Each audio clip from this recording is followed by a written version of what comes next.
Hello, everybody. This is Thomas of Double Edge Double Bill. Well, I guess the former Double Edge Double Bill, given this is the first bonus episode I'm putting out in the wake of the ending of Double Edge Double Bill and before I start my new show, which I'll just do a brief plug here for the Patreon, patreon.com/DEDBpod. As of yet, still, that URL might change in the near future as I start putting things together. But I'm going to be putting out a new On the Edge of Relevance in the coming weeks, or, whatever On the Edge of Relevance. We'll still call it that for the time being.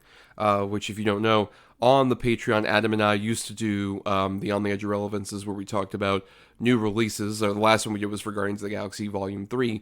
But I'll be talking, not with Adam, but my new co-host for the upcoming, as of yet untitled show that I'm in the planning stages on still with them. You'll be introduced to the new co-host on the sort of On the Edge of Relevance that we'll be doing together for Spider-Man Across the Spider-Verse. That'll be the first recording we do together, kind of as like a test recording for them, but also just as a fun thing where we'll also, I guess, be doing a few more announcements about the new show over on patreon.com/DEDBpod. Or for just the $1, you'll be able to hear that and the whole backlog of stuff I did with Adam and various other people who participated. Speaking of the Patreon, what you'll be listening to today is kind of a dual bonus episode, as it were. I'm putting out this whole audio thing is made up of two different bonus podcasts we did for the Patreon that are thematically tied, where the first thing you'll be hearing is one of our media discussions that Adam, myself, and our guest, Rafe Tell, she's been on the main show plenty of times, has, his shows like Have Not Seen This, which is currently on a hiatus still, and also Never Say Die, which is the role-playing one that he does. But basically, he came on to talk with us about the Matrix trilogy, which this was in December of 2021. This was the bonus podcast, big one that we did in that month, this is a media discussion about the original three Matrix films, The Matrix Reloaded, and The Matrix Revolutions. And then after that, there'll be another bonus thing that we put out, which was an On the Edge of Relevance, where Adam, myself, and Rafe returned to talk about The Matrix Resurrections. This is our initial thoughts, recorded within days of seeing that film. So first you'll hear that media discussion, then you'll hear that On the Edge of Relevance right afterward. So yeah, have fun with that. And if you would like to listen to that bonus stuff and more bonus stuff to come in the wake of a new show coming out, just like I said, subscribe at patreon.com/DEDBpod. And now on with The Matrix in May. Matrix, if you will. Get it? It works better on paper.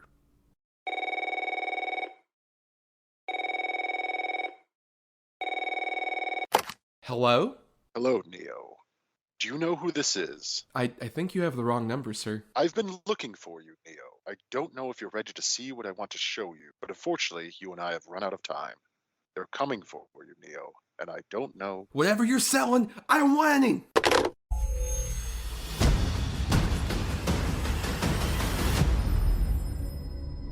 This isn't over. I know. I could see it in your face.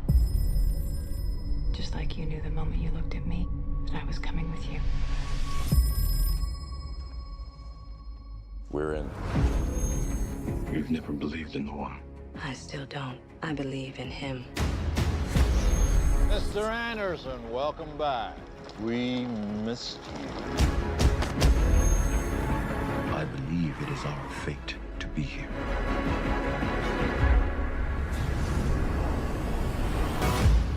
But I can only show you the door. You're the one that has to walk through it.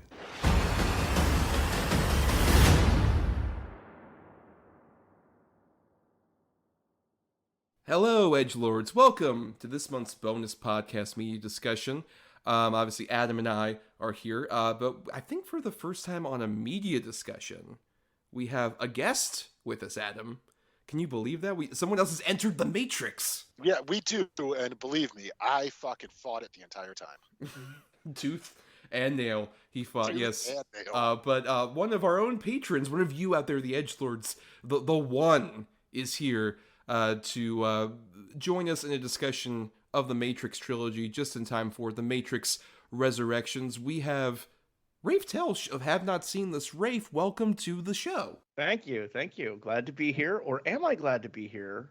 Is this reality? Is this the Matrix? I'm not sure. Is it a simulation? Who knows? Yes. But you're here to talk about the Matrix trilogy because I knew way back, even when you were doing your older show that kind of helped inspire me to start podcasting with stuff, that you're a big fan of the Matrix to the point where you wrote like a college thesis, correct? Yes, I did my senior undergraduate thesis extending the philosophical ideas introduced in the Matrix to justify the sequels as not just money-grubbing, studio-driven, but as actual philosophical extensions of the ideas that were introduced in the first movie. Yeah, it was fascinating, especially now that we're getting Matrix Resurrections, and it's so weird. Like, I still remember when that was announced, and how baffling that was. Just like, wait, at least one of the Wachowskis are coming back to do a new Matrix movie, because this just seemed like such a dormant franchise for so long. Really, there'd been like a couple video games and stuff since the last Matrix movie, but it seemed pretty much like it was dead until a couple of years ago. Just like, yep, we're doing a new one. At least one of them is, which is fascinating. That only one, I believe it's Alana. I get confused all the time. It's Alana's the one who's directing this new one. Yeah, I never really thought we'd actually see it. I thought there was just going to be a lot of talk and then it would die. So I'm really surprised to see it. And up until a couple of months ago, I wasn't even excited about it. But the more they've been promoting it, and I love the fact that, kind of like the original Matrix, they're promoting it without really telling us anything about it, which I love. But the more they're promoting it, the more I'm like, yeah, cool. I can't wait. Yeah, for sure. I mean, I'm curious though. Where did your love for the Matrix start then, Rafe? Well, I mean, cerebral sci-fi has always been a fun thing for me, and the philosophical ideas of the original Matrix movie just really are something that I honed in on. And I'll be the first to admit, I don't think the sequels live up to the first one as much as I would like. I still love them, but I mean, the first movie, it was an enigma. We didn't know what it was about, and then it comes out, and it is this just absolute kick-ass sci-fi with brand new technologies as far as like special effects and stuff. I mean, it's a groundbreaking film, and on top of that, you have this philosophical level that overcomes Keanu Reeves' wooden acting. I mean, I fell in love with it. I mean, I remember it was so groundbreaking that when it came out on DVD, the first DVD player I bought wouldn't play that disc. I had to exchange my DVD player for a better DVD player in order to play The Matrix. Well, yeah, it was obviously very groundbreaking when it came out, and like you said, kind of shocked everybody when it came out in March of 1999. But Adam, what about you? What was your first exposure to The Matrix? Did you see it in the theater and everything, get caught up in the initial hype of it? Oh yeah, definitely, man. I saw the first one in the theater, and I walked out of it going, well, this is the new sci-fi perfection. To me, it's on the level of A New Hope or Blade Runner or any of those sort of benchmarks in sci-fi. To me, the first Matrix fits right along in there. It was something completely new that we really haven't seen before, at least done in the way it was done, with the mix of even the sort of wire fu, kung fu stuff, slow motion effects, the camera tricks on the tracks going in a circle and slowing everything down. It was one of those where when you see it in the theater, you're like, oh, I'm witnessing sort of the start of a new era of filmmaking. It was absolutely mind-blowing to me. Interestingly, I am a bit younger, and I didn't see The Matrix until about 2009. Right. Okay. You're definitely younger. I got like 10 years on you. Rafe's got like 45, 46. Oh, we're going there again. Well, it was interesting because like when The Matrix came out, it was such a cultural phenomenon that it was like everywhere. I was still so aware because Lord knows how many comedy movies that came out between 2000 and 2002 had a bullet time joke in it, to the point where it kind of turned me off of it, honestly. It was just like, yeah, I get it, it's whatever. I just kind of stayed away from it for so long, and I waited until like so much of it had died post the sequels, and I still, despite that, the moment I first saw it around that time, was like, oh my god, no, this is great. Like, despite this being, at that point, 10 years old, it's still such a great, well-constructed, well-put-together movie about all this stuff. And the sequels, I wasn't as huge on at the time, and I've grown to respect them a lot more as I've rewatched them. But I will say that they still, I agree, do kind of pale a bit more in comparison, as we'll kind of talk about over the course of this discussion, I'd say. I mean, Adam, you didn't talk about the sequels that much, but I think you at least agree with the part about you didn't like them and you still don't like them at all. Don't respect them that much. No, I fucking hate them. So this will be definitely interesting. I'm very curious as how this is going to go. I always fell on the thing with the sequels where the idea was, and I think it was even released, that supposedly all three were written at the same time. And I don't believe that at all. I don't think that's the case whatsoever. I think the first one was like just such a phenomenon, and certain things from the first movie, i.e., especially the Agent Smith Hugo Weaving character, was such a big hit that they're like, oh, we got to bring him back. We got to do more with him. Nah, no. well, hopefully you'll have more at least to say as we go along this trek. But it's funny, well, real quick. It's funny though. You talk about how sort of the Matrix influenced other movies and stuff, and you did bring up they had a video game, which was a terrible video game, by the way. It was not good. But also look at like Max Payne, the video game, and everything. Like all of that. Even modern video games, the shooting mechanics and the idea of the slow-mo and all that all came from the Matrix. So, I mean, its influence has permeated so much in popular culture. It's kind of crazy when you really think about it. Or even just like the action choreography, like the use of sort of like Kung Fu influence stuff became so much more prevalent post-Matrix. Like there was that weird kind of dawn of the new millennium, like, oh, we're going to like actually release a bunch of Kung Fu movies over here. Like Jackie Chan even became more of a star, even more so than he was in America previously and all that. So there's a lot of influence there, but we'll be talking about the movies more specifically here. We'll be going in order where we'll talk about the first Matrix and then Matrix Reloaded and then Matrix Revolutions right after that. I do at least want to say one thing up at the top, that there is a lot with this series, particularly given the creators, the Wachowskis, Lilly and Lana, have transitioned since these movies came out. There is a lot of interesting trans allegory that you can kind of come out of that these movies about. And admittedly, we're not the three best voices. We're all three of us are cisgender men. So I do just want to mention that I'll probably have some links from some trans writers who've done a lot of great work, like Emily Vanderwerf and Selena Lopez, about sort of like the Matrix as a trans allegory. Though I think we can all at least agree like that's inherently there if you kind of look back at it. Oh, yeah. Yeah. I mean, especially in the first movie. Yeah. Yes, for sure. But let's go ahead and start off with then that first movie, The Matrix, which came out March 31st, 1999, from Lilly and Lana Wachowski. And as you mentioned, just sort of like really broke open so many doors. But let's just focus, I guess, more on the film itself. Right from the start, this movie is just like perfect. Like the whole start with Trinity is like some of the best like visual storytelling I've ever seen in a movie. Just the way that like the cops are kind of backlit and Trinity is like going around with like trying to research, and like the shots of her with like her hands behind her back and then her being able to move and all this stuff. It is such immediately an engaging opening that has you asking so many questions, but you're instantaneously like, I need to find out the answers immediately. I need to know. So I'm really hooked into this. Yeah, it's a movie that definitely the Wachowskis knew what they wanted to make from frame one. I mean, it does not take any time finding its identity. It is there welcoming you to join it. But it is, I mean, and that's one of the things I love about that opening scene is once you've seen the movie, you totally understand what's going on in that scene. But the very first time you see it, you have no clue, but you wanna. Obviously, I've talked about Dark City on Rafe's show before, and I'm a huge fan of Dark City. So kind of going into this, even in the opening, the coloring, the filters that are used, even the sets, obviously we all know now that there are a lot of reused sets and things like that. But it almost did feel like old hat going into it.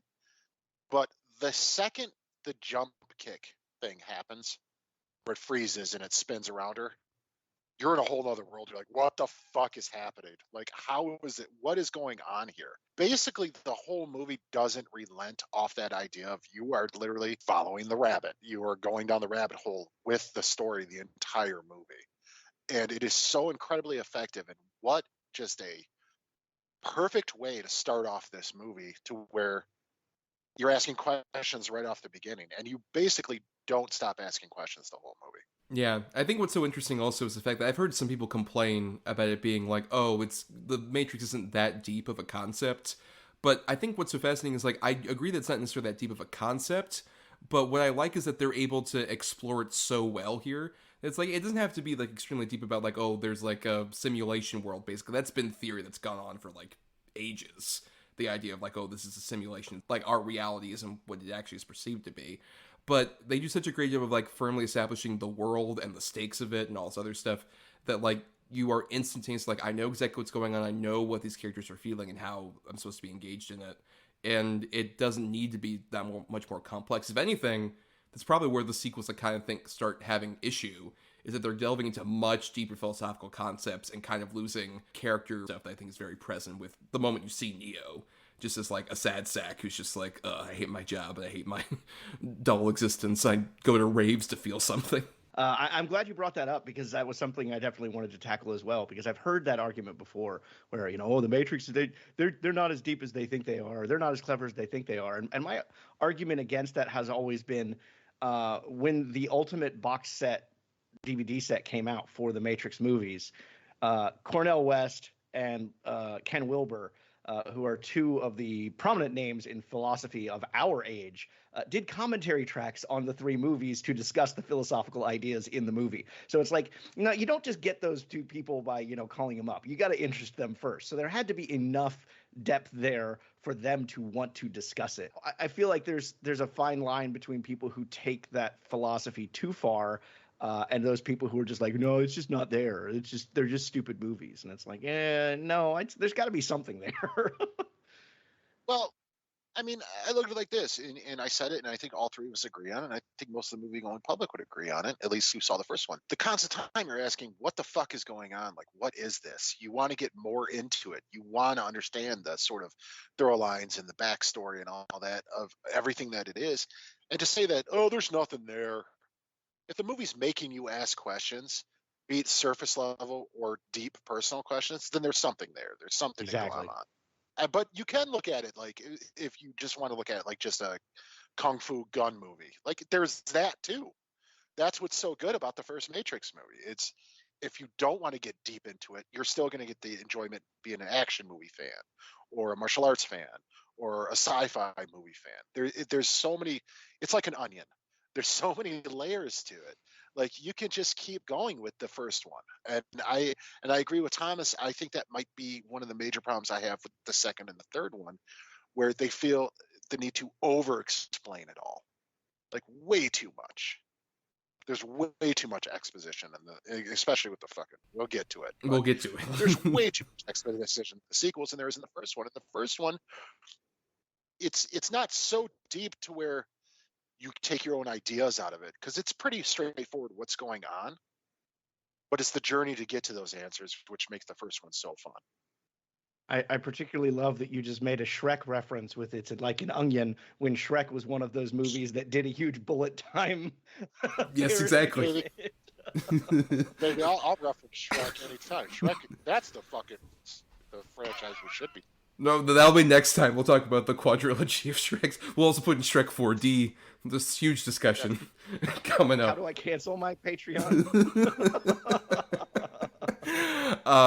But yeah, I think it helps that like the movie, unlike a lot of sci-fi movies, doesn't immediately exposit everything to you about like, this is the Matrix, this is the world. We get that explanation later, and it's done so visually well. Like, I love that whole scene, where a scene that could just be like, oh, hey, here's us telling you everything. It tells you everything, but it's like Morpheus is in the chair, and you see like here's what the remains of the world that actually is, and here's what the Matrix is, and all this other stuff.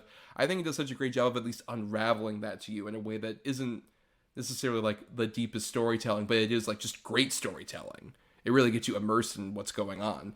And, Rafe, you kind of said this about Keanu earlier, that the movie kind of goes around his wooden acting. What makes you feel that, like, this is one of the better examples of using Keanu in a film? I mean, he's got the action star persona. He's definitely got the physicality for it. I particularly love that he's not a big buff guy, and for doing all the wire foo, he feels like the right guy. But his acting is just not that great. And I mean, it's appropriate for this movie. It never made me feel like, oh God, it wasn't like, his appearance in Bram Stoker's Dracula, where it's like, dude, you are in such the wrong movie. Here it's just like, this is what you get. And I like him in it. It doesn't turn me off, but the spectacle of it definitely overcomes anything that you might hesitate because of his acting. Well, I think at the same time, what I like about him here and what I like about him in certain other roles, like I agree that he's a limited actor, but he really excels when you give him the right part. In a case like this, I totally believe him as Tom Anderson, the dude who's just like, Sure. I live like a shitty existence where I hate my job and I just kind of like, I go to raves and I also like deal out viruses and bullshit like that. I'm empathetic toward him to where when he gets the hint of a new world, like I love the shot where he's at the club and Trinity comes up to him and talks about like there's a whole other world out there and they're looking for you. You see that excitement in his eyes, just like, oh, there is something. I am meant for something more. You get that sense to where when he ends up saying whoa, it feels sincere at the same time that it's fucking hilarious that he says whoa every time. Oh, sure. I don't hate him in every movie. Don't get me wrong. I mean, there's like 5 people out there who like The Lake House, and I'm one of them. It works for him to be sort of the surfer bro, like, whoa, what's going on, man?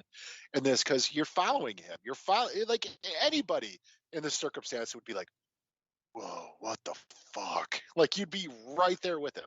And it totally makes sense. And by the end of the movie, he's the baddest motherfucker in the world, be it the real world or the Matrix. But still, you get the idea that he's a very reliable character in this circumstance to where all of us would be sort of perplexed and dumbfounded by what we're witnessing.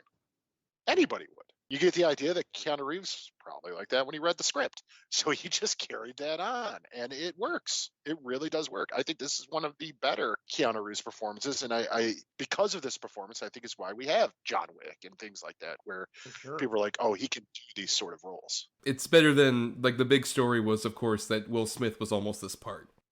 Oh, fuck. And like as we wouldn't have gotten a trilogy. I mean, I don't know. We would have gotten a trilogy. I don't know if we would have gotten the trilogy that we got. I think that's the thing. But I don't think it would have worked as well because he has too much of like a confidence. Like I don't believe Will Smith would have been a dude in an office. I think that's the big thing. Is like he would have totally been like average Will Smith who would have been going around gallivanting. Like he would have been that club way earlier saying woo aha aha and singing about Miami probably. When you get into Baudrillard's whole philosophy, you know, which we actually see that book in The Matrix, when you read what Baudrillard writes in Simulacra and Simulation, he talks a lot about the nihilism of the system. And someone like Keanu, his acting kind of helps communicate that nihilistic feeling of someone plugged into the system, and Will Smith never would have pulled that off. No. Yeah. And in the same way that I don't think the other choice to like play off of him as Morpheus would have been Val Kilmer, who I also dig as an actor, but I don't think would have worked in this part necessarily compared to a Fishburne. And then I know the second choice for Morpheus was Sean Connery. Right, who was just like, I don't get any of this bullshit. I'm going to do... I don't understand it. So we have that to thank for League of Extraordinary Gentlemen. Yes. Because he was offered Matrix, didn't understand, offered Lord of the Rings, didn't understand it, and they were both huge hits. So he got League of Extraordinary Gentlemen, didn't understand it, but he took it. It's like, well, the other two were successful, so I'll do this. And you're like, oh, fuck. I mean, I would still say, like, to go into Morpheus, like, I love Fishburne so much in this movie. I think Fishburne has, like, that perfect balance of, like, when you initially see him as, like, an elder statesman for Keanu, and then the moment you find out, like, oh, he's basically treated as, like, a fucking religious zealot that everyone kind of like looks down upon. And like the scene right after that, where it's like right before Agent Smith comes in, you instantly see just on his face that he's like completely crestfallen. He just looks so down and out. Like he has so much of this great mix of like elder statesman burly energy, but also a real sadness that works perfectly. Yeah, he is brilliant in this movie. I can't imagine anybody else playing that role, and I'm not going to anymore. But now you have to for the fourth one.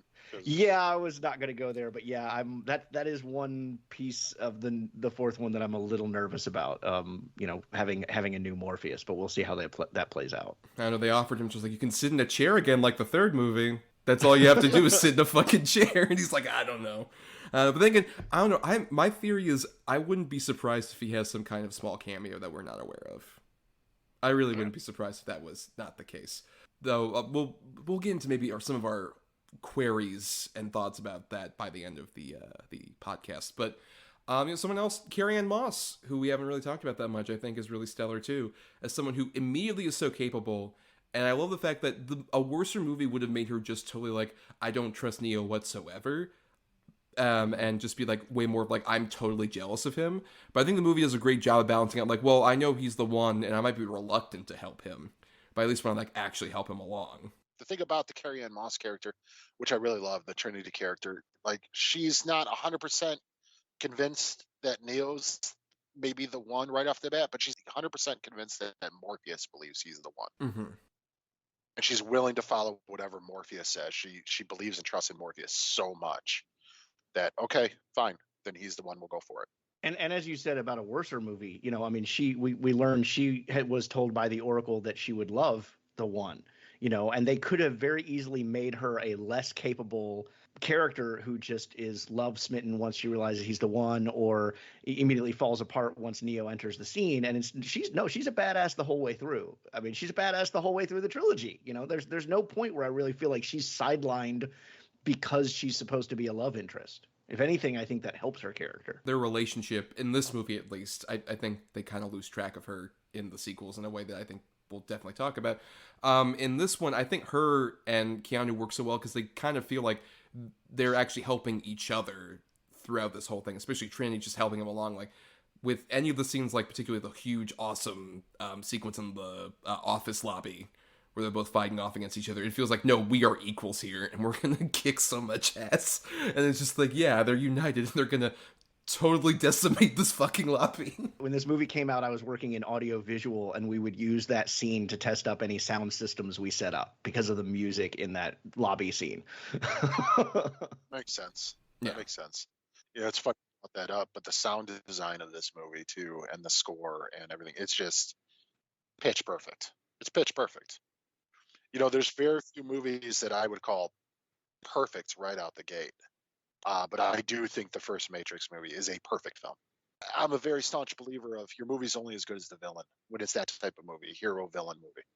And Hugo Weaving as Agent Smith in this movie, he chews up every bit of scenery he's in. It's one of the most masterful performances of a movie villain in the last 30 years, easily.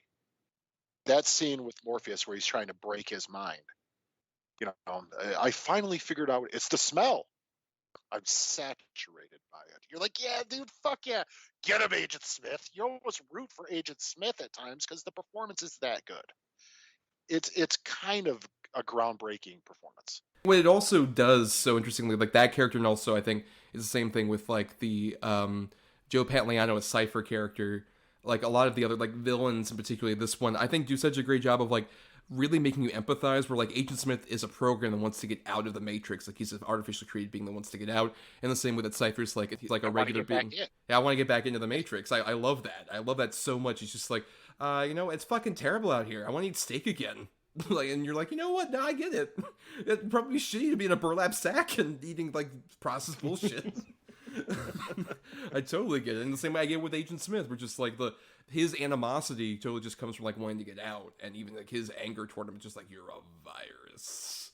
That's what you are. You're a virus. It's such a great monologue. The way I describe, especially when I was watching it this time, what works so much about Hugo Weaving's accent is like, oh, this is the best example of like an Australian covering up their bad American accent by it's digitally created. It's so good. You would help your landlady take out her garbage. You're like, yeah.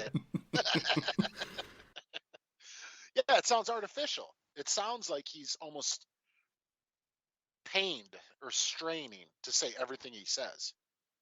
Like he's almost fighting his own programming the entire time. And it's really super effective. Oh, sure. Marcus Chong. Maybe. I mean, I don't know. Like, I think, like, the supporting people are pretty solid. Particularly, my favorite, though, is Belinda McClory as Switch. Yes, 1,000%. And she should have been the kind of trans representation in the movie. The original idea was that she was a male avatar inside of the Matrix and a female outside.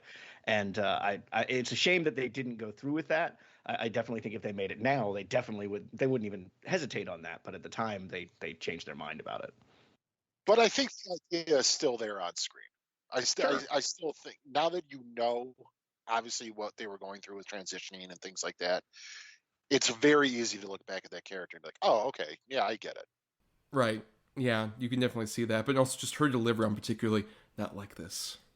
Oh, Mhm. Not like this. It breaks your heart.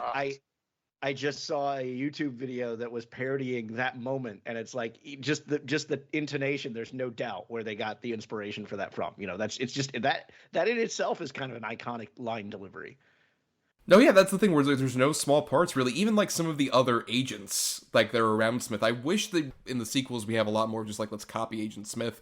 I like having other guys trying to do their version of Smith basically, and going around. And I think it's just really effective to see just like these other like toadies basically going around as Smith. I think like it's really just like there are no truly small parts. Even of course Gloria Foster, who's phenomenal as the Oracle. And such a great example of like taking a kind of cliche of just like, oh, she's the kindly old black woman, but in this case she's just like completely aware, like she takes advantage of like that kind of trope and turns it into just more of like I bake cookies and bullshit, but I'm not fucking around with you. This is what's gonna happen, and this is why it's all screwed up. And she's so good. She has one scene in this movie and she kills it. Oh yeah, yeah. Well, she essentially has one scene in the second movie and kills it there too. Right. But yeah, so we haven't talked as much about the specific action beats. What's everybody's favorite action set piece in the original Matrix? What's the one that like really just instantly like, oh, this is like phenomenal?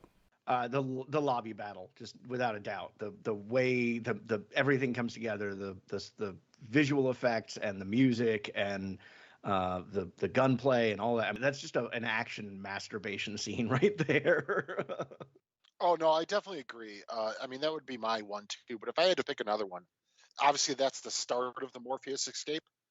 Mm-hmm. But the helicopter with the Gatling gun and then Trinity swinging against the building and all that stuff. It's just once they enter that lobby and he opens the coat and the fucking security guard's like, holy shit, it doesn't stop. I mean, it's fucking pound for pound some of the best modern action ever.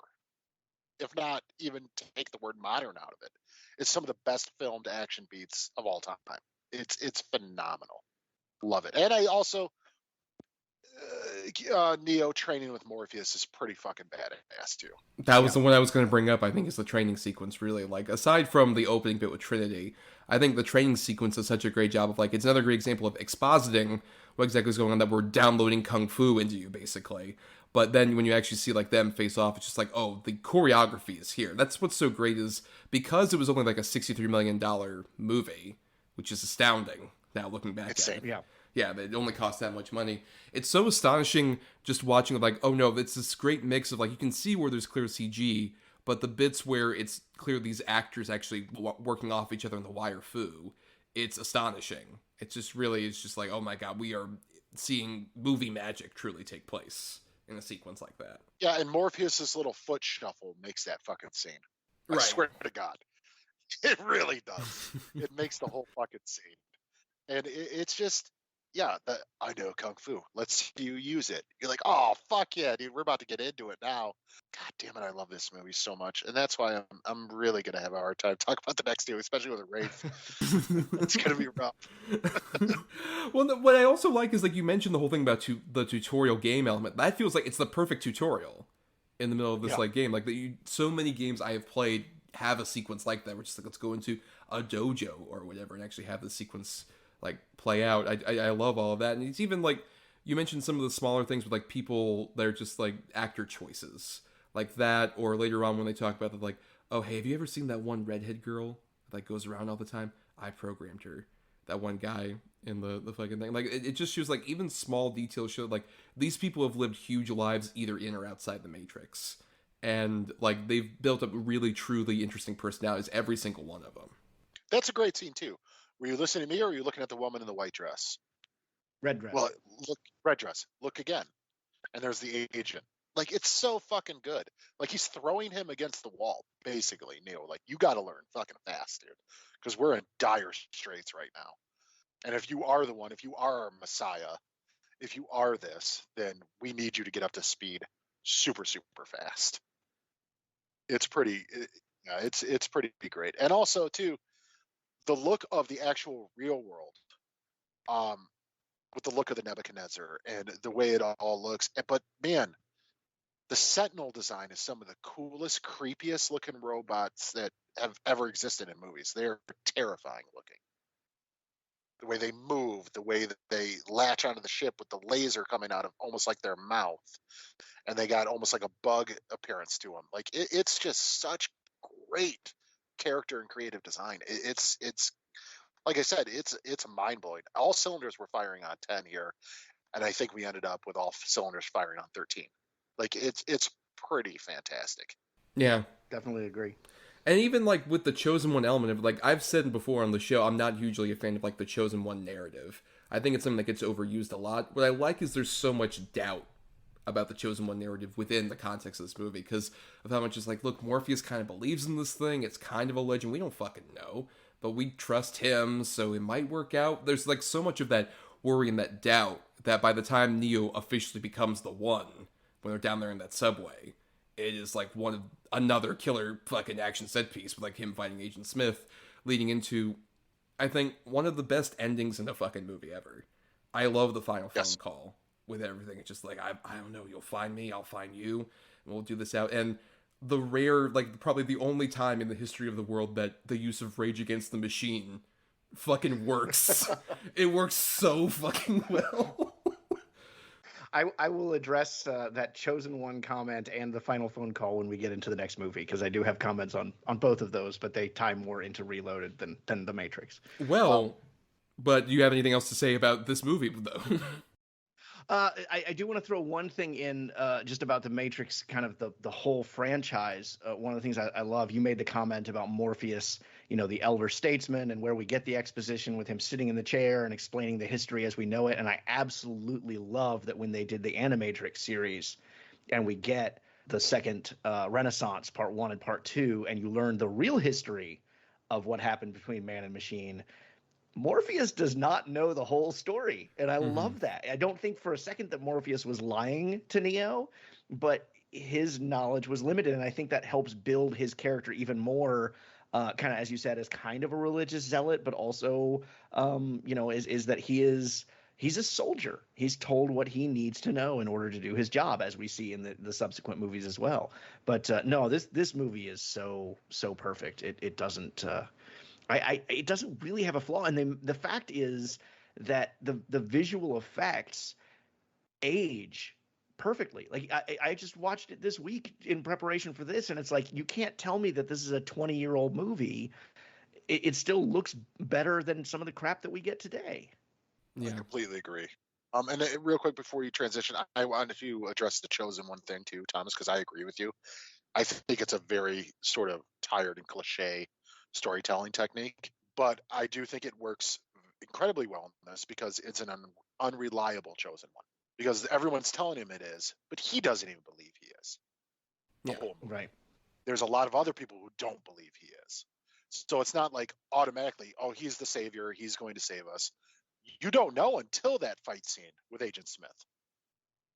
You have no idea that he is the one, but it just works so expertly well.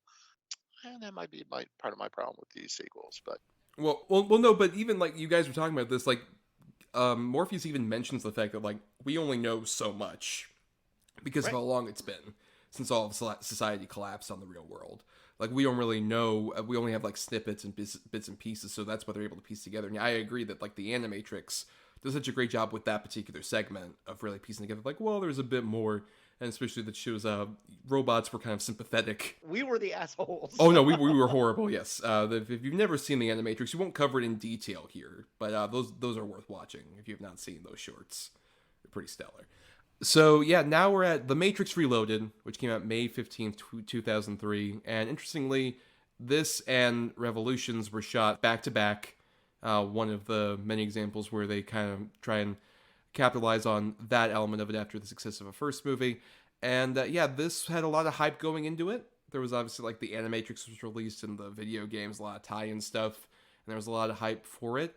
And this one was not as well received. At least initially there was a bit of that like Phantom Menace, like, oh, it's good, right? Yeah, it's good, right? And eventually just kind of like a collapse a bit, at least in terms of popular opinion. But Rafe, you're a bit more of a fan of the sequel, so I'm curious as to What makes you really like, at least with this one in particular, maybe if any of that stuff that you were saving from the first movie ties into here?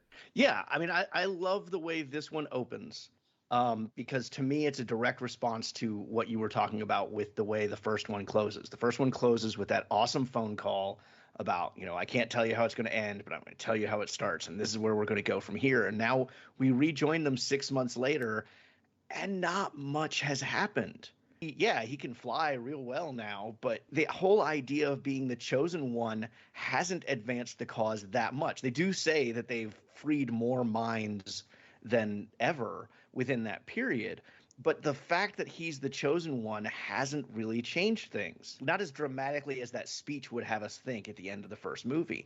And over the course of the film, we learn why, because the whole idea of this chosen one is actually part of the Matrix. It's built into the software. It's an anomaly that is supposed to be corrected, and it's more systems of control. And that really carries on the philosophical ideas of nihilism and simulation that the first film starts, which is a big part of why I love this film. Now, I don't think it's a perfect film. One of the things that disappointed me the most about this, not so much the Wachowskis, because they were staying pretty much silent with the press. So I think it was more Joel Silver, who was producer, was talking about how just like the first one created this new technology with bullet time, that they were creating a new technology for special effects that would be built upon for decades to come. And basically they gave us some PlayStation screens of Neo fighting a lot of CG enemies, and they looked terrible then, and they look even worse now. Right. Where they look, speaking of the Shrek comparison, they look a lot like Shrek extras. You see them in full. Complete with bowling pin sound effects at one point. Right, yes. But the CG Neo in particular is such a disappointment after the special effects of the first movie. It's like, what were you guys thinking? So I don't think it's a perfect movie, but I love that it kind of undermines this whole idea of the chosen one, that so many movies that end up becoming a franchise that have a chosen one, well, the chosen one is the solution to everything. And while ultimately Neo is the solution to everything, a lot of it is not just because he's the chosen one. It's because he's, Mr. Anderson, because he's Neo, because of him and Trinity and Morpheus. Yeah, I think that's why I would say of the two sequels, especially with time, I think Reloaded is my preferred, is because I think it's deconstructing a lot of that stuff you're talking about. I love so much of what they're going for with that, even down to the architect scene, which is infamously a bit that a lot of people made fun of. There's even a great Will Ferrell parody, the MTV Movie Awards, of Ergo vis-a-vis. All that. It's a funny parody of the fact that they're going a long way to show you, like, oh, this guy thinks he's so high and mighty because he's the architect that uses all these $5 words. And right. I agree with that. I think that's clearly what they're kind of trying to put out, that this is intentionally like over performative. I do think, though, that with how many interesting philosophical ideas they're going for, it is delivered in a weird way where they're trying to balance that and also a lot of the people on Zion who are introduced to and kind of building out the world at the same time they're deconstructing so much. So I think they're biting off a lot more than I think they can chew, which I think is more respectable than what we get now, where it's just kind of like, oh, let's repeat the first movie again. Exactly. As opposed to, these are ambitious and they're daring, at least these sequels. Noticeably, Adam's been a bit quiet, if he wants to say anything here, for specifically Reloaded. All right, well, I'll put it like this. Out of the two sequels, Reloaded is better than Revolutions. I do agree with that. I saw this at the theater opening day. I walked out going, what the fuck did I just watch? And there might be a lot of those deep philosophical things in there, but I think they get clouded with a 10-minute hard nipple rave scene and a orgasm scene because someone eats a piece of chocolate cake and all the exposition behind that, and kiss me like pretend I'm her, and you're like, dude, what the fuck is going on here? Like they just try to throw too much into it. The first one does have a lot of deep meaning and stuff, and I'm not saying you can't expound upon that and add more. That's totally fine.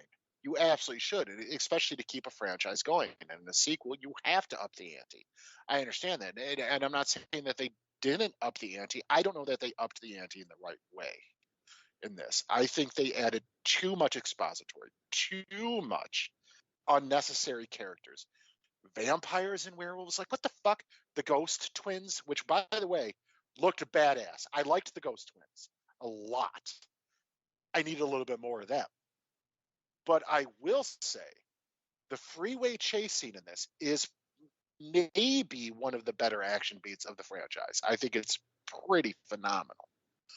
But it's just too much shit. Why? The why is because you can't understand anything past a choice that you don't understand. So you've got to understand why these choices are made. Well, yeah, maybe that is the case. You might be 100% correct on that. But the thing is, if you took something that worked incredibly well and then you take the next one and really sort of over-convolute it, then I get to the point to where this isn't really necessarily for in my opinion, the majority of the fans of the first movie. I feel it can be very alienating. And I think that's ultimately what happened with these second and third ones. They sort of maybe alienated the core fan base. I don't think any new fans were brought on either. I think the people who progressed from the story of the first one to the second and the third, yeah, it worked for them. But I can't see the second or third bringing in anybody new. It's just, to me, it's just an over-convoluted mess. Right. I mean, I'll say this, but yeah, they are very uncommercial movies. I don't think anyone's not even Rafe, who loves these movies, is probably not denying that like they are not very commercial to any degree. Definitely. Yeah, Definitely. But no, so you brought up a couple of points, Thomas. If you don't mind, I don't want to cut you off on your own show. Please, no, go ahead. We brought you on for this reason, please. The one that you brought on that I hear the most, and I just don't understand people's criticism of, is the rave scene, because to me that's such an essential moment in this franchise. Because the first movie, all the humans we saw was this tiny little band of rebels versus everybody else who is plugged into the system. And the system, as I said before, is nihilistic. They're emotionless. They're nothing. So here's Zion. And here are people. So you have to get that contrast of true humanity versus people who are plugged into the system and the machines. And to me, that's perfectly encapsulated in the speech and the short rave. I will admit the rave lasts a little longer than it probably needs to. I like the music, so I don't criticize it too much. But I love that moment. I don't have any problem with them celebrating and enjoying their humanity and really showing them as a one sort of unified humanity, as far as a people and everything. But it's way too fucking long. But I hear it criticized more frequently than almost anything else in the movie, so which is why I wanted to say I think it's an important part. You hear it criticized so much, and this is my opinion, and because it does feel out of place, because it is in the way that everyone's sweaty and you do see a lot of figures and forms. It does come across almost like a sexualized scene in a movie that there is no sexuality in these films for the most part. So I get why it could be a little jarring for people. Well, and it doesn't help that it's contrasted with Neo and Trinity actually having sex. So yeah. Right. Yeah. But their sex scene is mild compared to even the rave scene, for the energy behind it and everything like that. So I get where it could be off-putting for people. I'm not saying that it's unnecessary. I do think it is necessary. I just think it lingers a little too long. Well, and I will totally agree with you on the orgasmic piece of cake or pie or whatever. Like, I get what they were going for. I personally really like the Merovingian and Persephone, and seeing these other characters added that are part of the system, that are programs within the system, and I like that. But the Merovingian speech on causality was enough. We didn't really need that to follow it up as a direct example. And it's just a weird fucking moment in the movie. If anything, let's cut that and give us more, because I think the most interesting thing about the Merovingian was the whole vampires are real, ghosts are real, they're all just broken programs in the Matrix. Awesome. Give us more of that. And the film, other than the twins, it doesn't really give us that. Now, you do fight some vampires in the Enter the Matrix video game. It does kind of lay the foundation, and a lot of this movie lays the foundation for that video game. And also, the Animatrix has that cool bit where the kids go to the haunted house. Right. Which is a really cool bit. Like, I like some of that stuff that's building up the mythology. I agree. I think even with like the Merovingian, I like my hot take is I like the orgasmic cake thing, because it shows just how further, like, these guys are so excessive that they're willing to be like, I could have just said the causality thing. I could have just said that, but here, I'm going to give this lady an orgasm with cake because we're just freaky French fucking program people that want to do whatever the fuck we want. We're excessive weirdos that'll do that. That's We're fucking swingers. I did that on Letterboxd. I made the joke of just like, hey, my wife and I saw you from across the bar and we really dig your vibe. You want some orgasm cake? Because that's what they are. That's exactly what they are. That stuff holds up even more for me, like that, or even the rave thing I also like, because it's just like, yeah, that rave scene lasts a while, but it's just like, if you're in fucking Zion, you got nothing else to do, fucking have like a 24-hour rave. Just like fuck each other in the middle of that place. Sure, if everyone's consensual with it, why the fuck not? I mean, the machines are coming. What else are you gonna do? Right, just fuck in the middle of that rave. Sure. Oh, we don't have steak, so let's do this. Why not? Right. I mean, any given day, I might prefer one or the other. I don't know. Is it a rave sex day or a steak day? Is it a steak sex day? Because that's pretty bad. Those are really good days. Those are good days. Those, in my history, those are called birthdays, and that's it. So you know.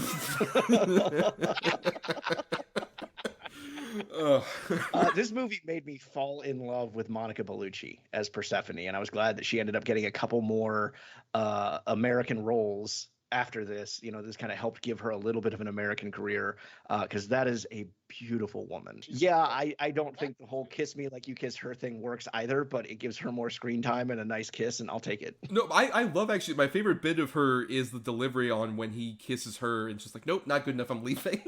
Like, I love that bit. That's so fucking funny. And I'm just like, I think, yeah, she works really well. It's just like, oh, someone who initially seems like I'm just a cipher, and then the more you get to know me, it's just like, no, I want to get the fuck. This guy's a weird, pretentious piece of shit. He has no love for me. Also, her second on-screen kiss with Keanu Reeves. What was her What first? was the first one again? She was the head vampire bride, Bram Stoker's Dracula. That's right! Which I did not realize. Yeah, buddy. Yeah, no, Monica Bellucci's great, man. I've always liked her. Like, even the hardcore movies that are hard to watch, like Irreversible, or she's great in Brotherhood of the Wolf. Monica Bellucci's a great actress, man. Yes. She's really, really good. So any more I can get of her on any level, I'm good with.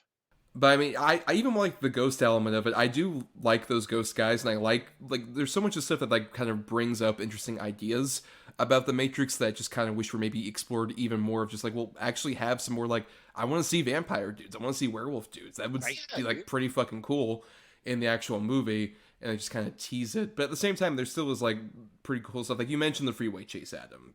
Obviously, yeah, like such a phenomenal sequence that has like so many great examples, like actually mixing CG and practical stuff well until Neo flies in. That's the bummer about that sequence, that it ends on Shrek Neo coming in. Also, I think Daniel Bernhardt as sort of the new agent. Yes. In the second and third. The thing about Daniel Bernhardt, he's one of the most reliable action actors around. He's in John Wick. He's the main Russian henchman, and when he fights in the church. He's in Nobody. He's in just came out, that Red Notice. Daniel Bernhardt is pretty phenomenal as far as like looking the part and being able to back it up with his choreography. And he's a really good foil, especially for Morpheus. It's a great scene because, you know, yeah, Neo can kick the living shit out of these agents, and he does it, you know, all the time. Morpheus, you're like, oh, Morpheus is going to die.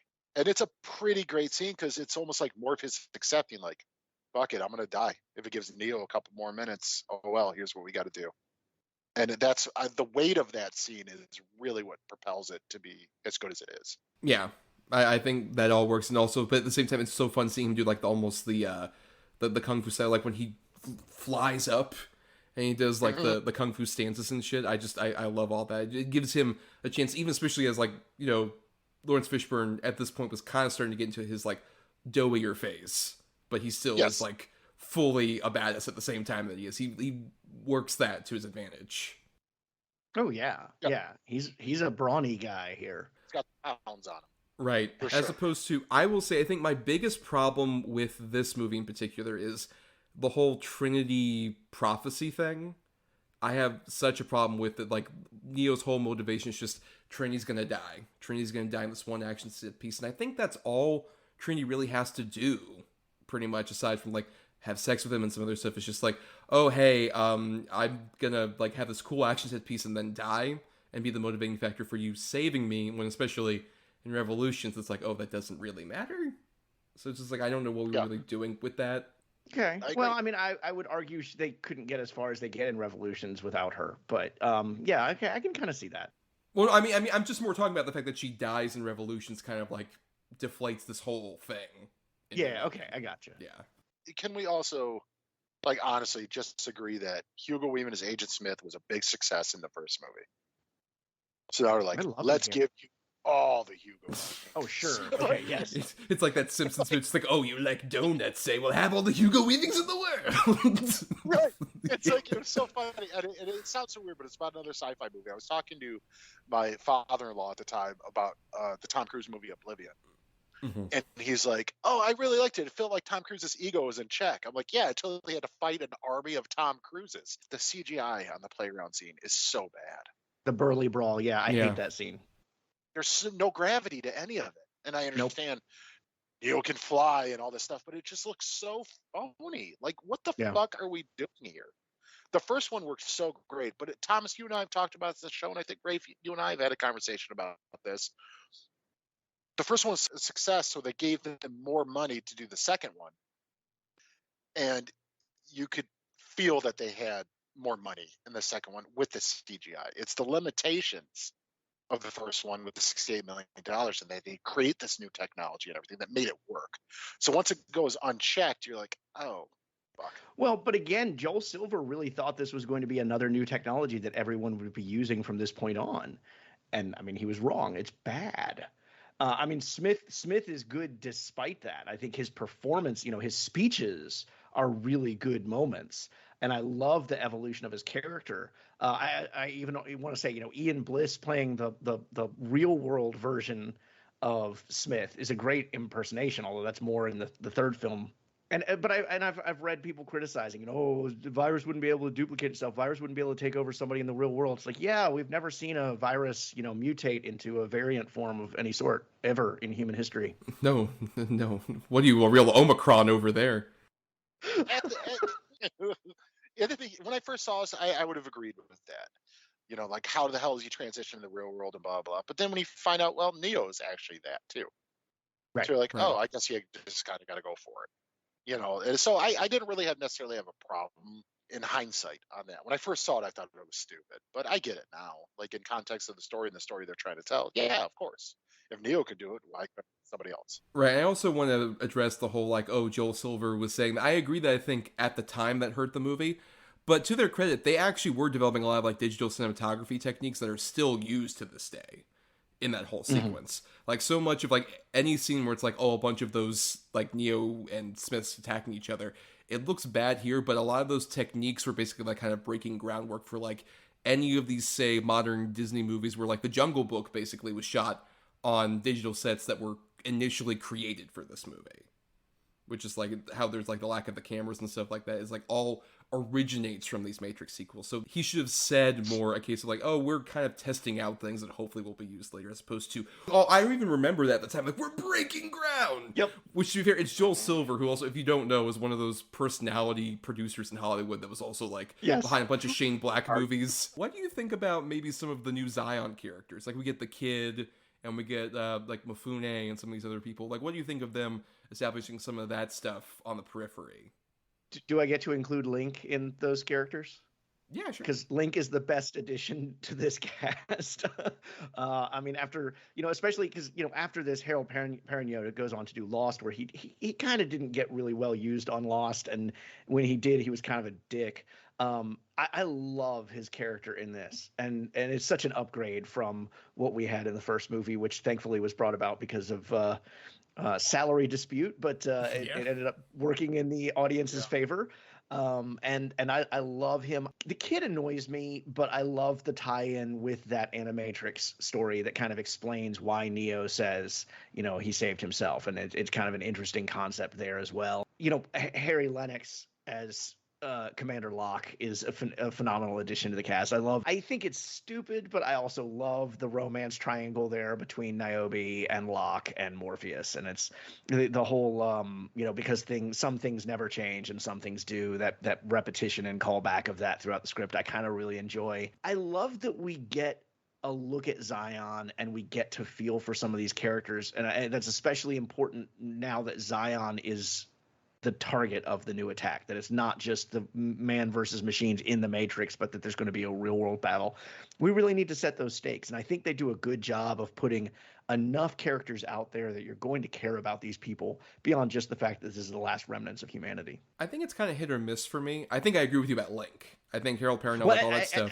I didn't say all of them work. I said I think they put enough out there that you get some connection. Right, that's true. No, but I think Link is the best example of that. I would agree. Yeah. With some of these other characters, it's like they establish a lot of the ideas, but they don't build a lot of personality. Link has a lot of personality, which is so fun. Like particularly as he's like in the middle of the adventure, he's doing stuff like that. Yes, and all this other stuff. He has like, this excitable nature to him. I agree that Perrineau is probably my favorite of the new guys. He's the audience surrogate because we're doing the same thing that he's doing. Right. It's particularly where it's just like shit's going down. He's like, oh no. Oh god, this is happening. Why is this happening? I think he's the best example. Some of the like the kid, I'm not a fan of at all. No. I think probably it's more that actor. I like the idea of like Neo pulled this guy out of the Matrix in the Animatrix. I think they do a great job of like establishing a lot of that. Versus here, I just think that Clay Watson, I believe is his name, Clayton Watson, and I am not a fan of him. Which is like him having this weird Jiminy Jillikers attitude where it's like, dude, you're like 30. Right, I was going to say he's 16 going on 25, right? Right, yeah. It's like, I'm almost old enough to be on the ship. Dude, you got 5 o'clock shadow. You could rent a car at this point, motherfucker. You can get on the ship. He almost reminds me of the Jamie Bell character from the Peter Jackson King Kong. Mm-hmm. Yes. Yeah. Where he's like, gee Willikers, huh? What do you say, boss? Like, I can't fucking stand him. Harold Perrineau, typically I don't like him as an actor, to be honest. There's something about him, but I really do like Link in this movie. Especially Link's sort of main introduction, where he goes into his house, he's like, oh, I'm about to tap that. And then his kids come out. You're like, oh, I feel so bad. He's been gone for so long. Like, it's a very relatable thing. Like, that's the thing. He's a very relatable character. He's probably one of the most relatable characters from Zion in this movie, where he's just a dude, man, who's in these crazy circumstances. I do agree. I think Link's great. You can miss me with Niobe. I don't know if it's Jada Pinkett's performance or what it is. I don't care about the Niobe character at all. I truly don't. She's underused in the movie, and the real reason that they have her and Ghost in the movie in the first place was because they did the Enter the Matrix, which the video game that ran concurrently with this, so that you could see their adventures that were going on while this movie is going on. And unfortunately, that's what they come across as. They come across as placeholder characters. And you're like, okay. Well, if anything, it just feels like there's like a real missing because of that, and also there's the one, was it the Flight of the Phoenix? The Final Flight of the Osiris. Final Flight of the Osiris short. That's all that stuff. When I watched the Animatrix for the first time, I'm like, oh my god, why wasn't this in the movie? This is like crucial plot shit. Why isn't this in the movie? It would actually add something to like have that, or even some of the stuff from Enter the Matrix as well. I agree, because like as it stands, Jada Pinkett just feels like she's a person who's in this movie, and there's like reels missing, literally. Right, because there are, because they were put in the video game. Right. Which, like, I get why, like, it was really groundbreaking for them to try and establish that at that time, like, oh, we're telling across various media platforms with the Animatrix and all this other stuff. But it's like, in retrospect, it's like, you should save that for, like, interesting background material that isn't crucial to us being invested in the character. Yeah, and that's a criticism. I mean, that was groundbreaking with this. This was the first movie to do kind of that Animatrix type thing that we've seen done with a lot of other franchises now, where they have, I mean, hell, we just had Star Wars Visions come out earlier this year, which is kind of the same concept. And like, as a longtime World of Warcraft player, not anymore, but once I was, that always bothered me when like the narrative would be continued forward in a novel or a comic book and not the video game that I was committed to playing. It's the same thing here, that when they advance the narrative through these additional things instead of just the movie, you do run the risk of alienating people. There's no doubt about it, because not everybody is going to go see the Animatrix. Not everybody's going to play the video game. I would wager, it sounds like Adam played it, but I'm guessing you never did, Thomas. No. Story-wise, it was a fantastic... Yeah, me too. Story-wise, it was a fantastic game, but mechanically, it was terrible. It was just a shitty beat-em-up game. Yeah, and if you were going to release story through that, then it needed to be good. well, without that kind of stuff, we wouldn't have the innovation of having Palpatine's whole motivation for Rise of Skywalker in Fortnite. I saw the Fortnite thing. Wait, why am I proud of that? I do agree with you, Rafe. I do think a lot of times when the story has to be told through tie-ins and things like that, it can alienate. It really doesn't work. But I do think, other than the Matrix would have really worked to have maybe backstory graphic novels or things like that. I think it could have really worked. To not necessarily be a tool to fill in the plot, but to sort of add weight to it. I think it could have worked really well. Unfortunately, we got that Enter the Matrix video game, which was a failure. The Animatrix, more often than not, the segments work. But also on the flip side, that is a problem, to where you have to release those things in order to tell your story to make it more relatable. And I think that's maybe the problem we really fell into with these later sequels, to where there's so much they're trying to tell and they cram so much exposition into these movies, especially I'd say the second one, that you kind of get lost in it, to where I don't care. I don't care about this old white fuck sitting in a chair in a white suit saying acquiesce and here to and therefore over and over. Like, okay. Well, we might as well talk about that, I guess, more in detail. The architect scene is probably, like, as I mentioned, was made fun of so much, but I think is getting exactly at what a lot of what Rafe was talking about, with, like, really deconstructing that whole thing. I think that's the problem, is that, like, I had to watch that scene through a couple rewatches to fully get, like, oh shit, he is basically just saying, like, yeah, you've lived this whole fucking thing 6 times already. We've already done this thing with you so many times. It doesn't really fucking matter. Like, I knew this was gonna happen. This is all baked into the fucking Matrix. You being the one, you saving everything. It's just like the thing that reboots the whole fucking system. That's all it is. That's all that matters. And I think that idea is brilliant. I just hate that it kind of, I had to really deeply examine it a couple times before I finally got that. I had to crack a code, basically. Yeah, I don't want to pull out a fucking thesaurus. I don't want to pull out a like, don't get me wrong. I listen good. I read good. But me am smart. SMRT. Be a smart man. But the way he says it, and it's such run-on sentences, to where you're literally like, wait, what? Before he says the next sentence, you haven't even caught up with the first sentence. You have to almost rewatch. Two things on that. I was just looking through my my college thesis in preparation for this, going, because it's been 15 years, and my professor had made a note the grammatical correctness of the architect's speech. Like, this doesn't make any sense. And I was like, but neither does Baudrillard. If you read Simulacra and Simulation, that's what it sounds like. It's a book of the architect saying that kind of shit. Yeah, but reading it and listening to it is completely different. Reading something and having it dictated to you is completely different. It's easier to comprehend the written word. Oh yeah, no, I'm agreeing with you. I think you think I'm arguing with you. I'm agreeing with you. It's ridiculous. Can I ask you a question, Rafe? Did you write your college thesis with a quill? On parchment? On parchment. Did you have a wax seal to what you delivered? Yes, I had a wax seal to seal it closed before it was delivered by a courier who had to ride day and night by horse. Delivered by Paul Revere. Yes, that's right. Paul Revere, big Matrix head, loves the Matrix. But I think, to their credit with the Wachowskis, like, that's part of the intent, I think, with the architect's speech, is that it really is like him obfuscating so much of this truth because he thinks so lowly of Neo. And I do love, like, the back and forth between him and Neo, where Neo is totally, like, trying to basically go through it with, like, a butter knife, just like, oh wait, no, this is bullshit. This is what you're talking about. I totally get this now. Like, that, they are trying to give a hand to the audience with, like, what Neo is saying is basically what he's actually trying to get at with, like, this whole speech. And also, I love the bank of monitors. Yeah, the variable responses that Neo could have given all around behind him. Yeah. I think the way to look at it, which makes the most sense to me, is he's a computer program. He's speaking in ones and zeros, for the most part. You're not going to understand it right. It's super technical. It's super matter of the fact. It might take you some time to catch up to it to really figure it out. And for that, it does work. But I don't know that we needed a fucking 6-minute scene of it. But it gave us that brilliant Will Ferrell sketch, so. Well, great.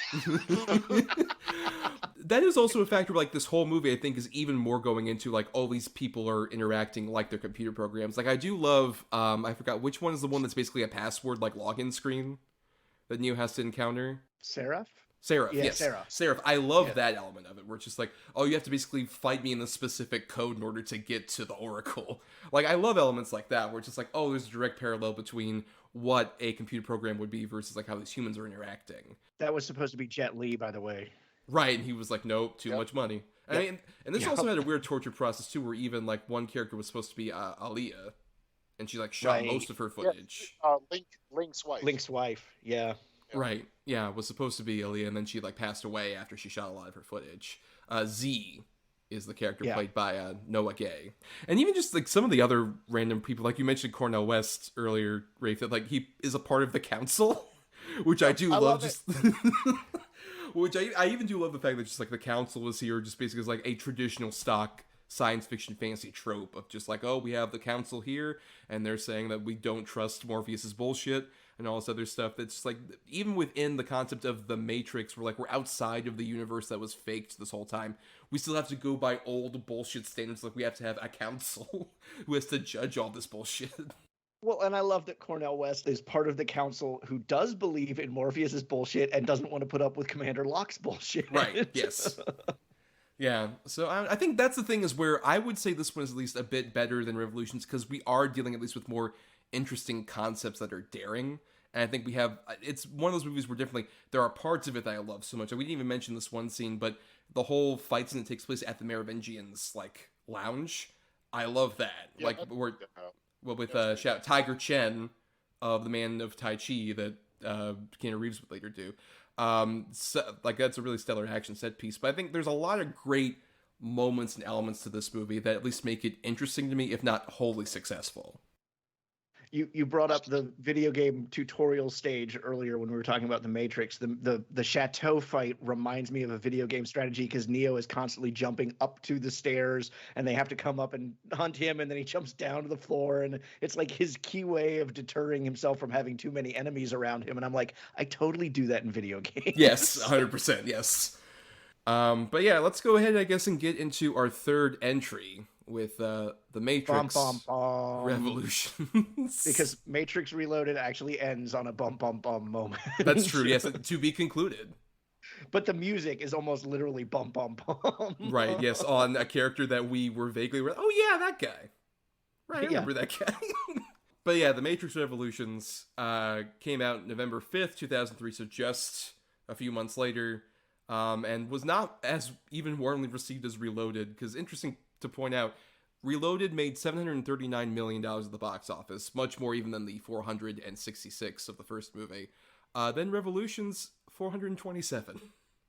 So, steep box office drop on that. Now, Rafe, what about this one? Do you think this one is as successful even as a Reloaded, or do you have more problems with this one? I like Reloaded more than Revolutions. I love Revolutions, but I think Reloaded is, as far as the world building and continuing it on, I like that one better than this. And I think part of that is because we are in the Matrix less in each subsequent movie, and we're in the real world more in each subsequent movie. The battle for Zion and stuff, that really works for me here. I love the direction the story goes. Now, it does leave behind a lot of the philosophical ideas that it had in the first two films in favor of really, really pushing that Messiah storyline for the Chosen One, which is, I think, also a reason why I like Reloaded more, because Reloaded is busy deconstructing what it means to be a chosen one, whereas this one is really amplifying it back up. I love all three of them, so maybe I'm not the best critic. I would equate basically these two movies in a similar way to the Gore Verbinski directed Pirate sequels, where I think there's a lot of cool ideas and elements in both of them that I think make them not completely awful movies. And I think you see that with like the other Pirate sequels after those two. They're just like completely devoid of anything interesting. He just wanted to give Johnny Depp a paycheck. Well, yeah, that's true. Yeah, but I think that's the thing. I think both of these movies have a similar vibe where it's just like, I like a lot of the elements introduced, but at the same time, it feels like it's just not very well told as a story overall. I think Revolutions suffers even more from that, compared to Reloaded. Because Revolutions is so much more just like, hey, here's two storylines. Here's the giant battle with all the fucking Sentinels, and then here's Neo trying to basically defeat the big baby. That's all there really is in this fucking movie. Yeah. He's not trying to defeat the big baby. He's working with the big baby. Well, that's true. He's trying to do a compromise with the big baby. I love that visual, personally. This movie, such a clusterfuck of a bore fest for me. We were talking about the kid in the second one. The kid in this one is it's almost unbearable. Because you had to like him in the second one in order to feel the threat of him in the third one. No, I hated him in the second one. Right. That's what I'm saying, is because he wasn't effective in the second one, he doesn't work in the third one. How many times are we going to see this fucking guy drop ammo? The train man? Come on.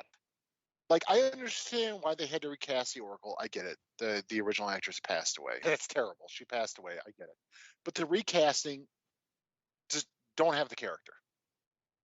Because now we get 10 minutes of explanation why it's a different looking person.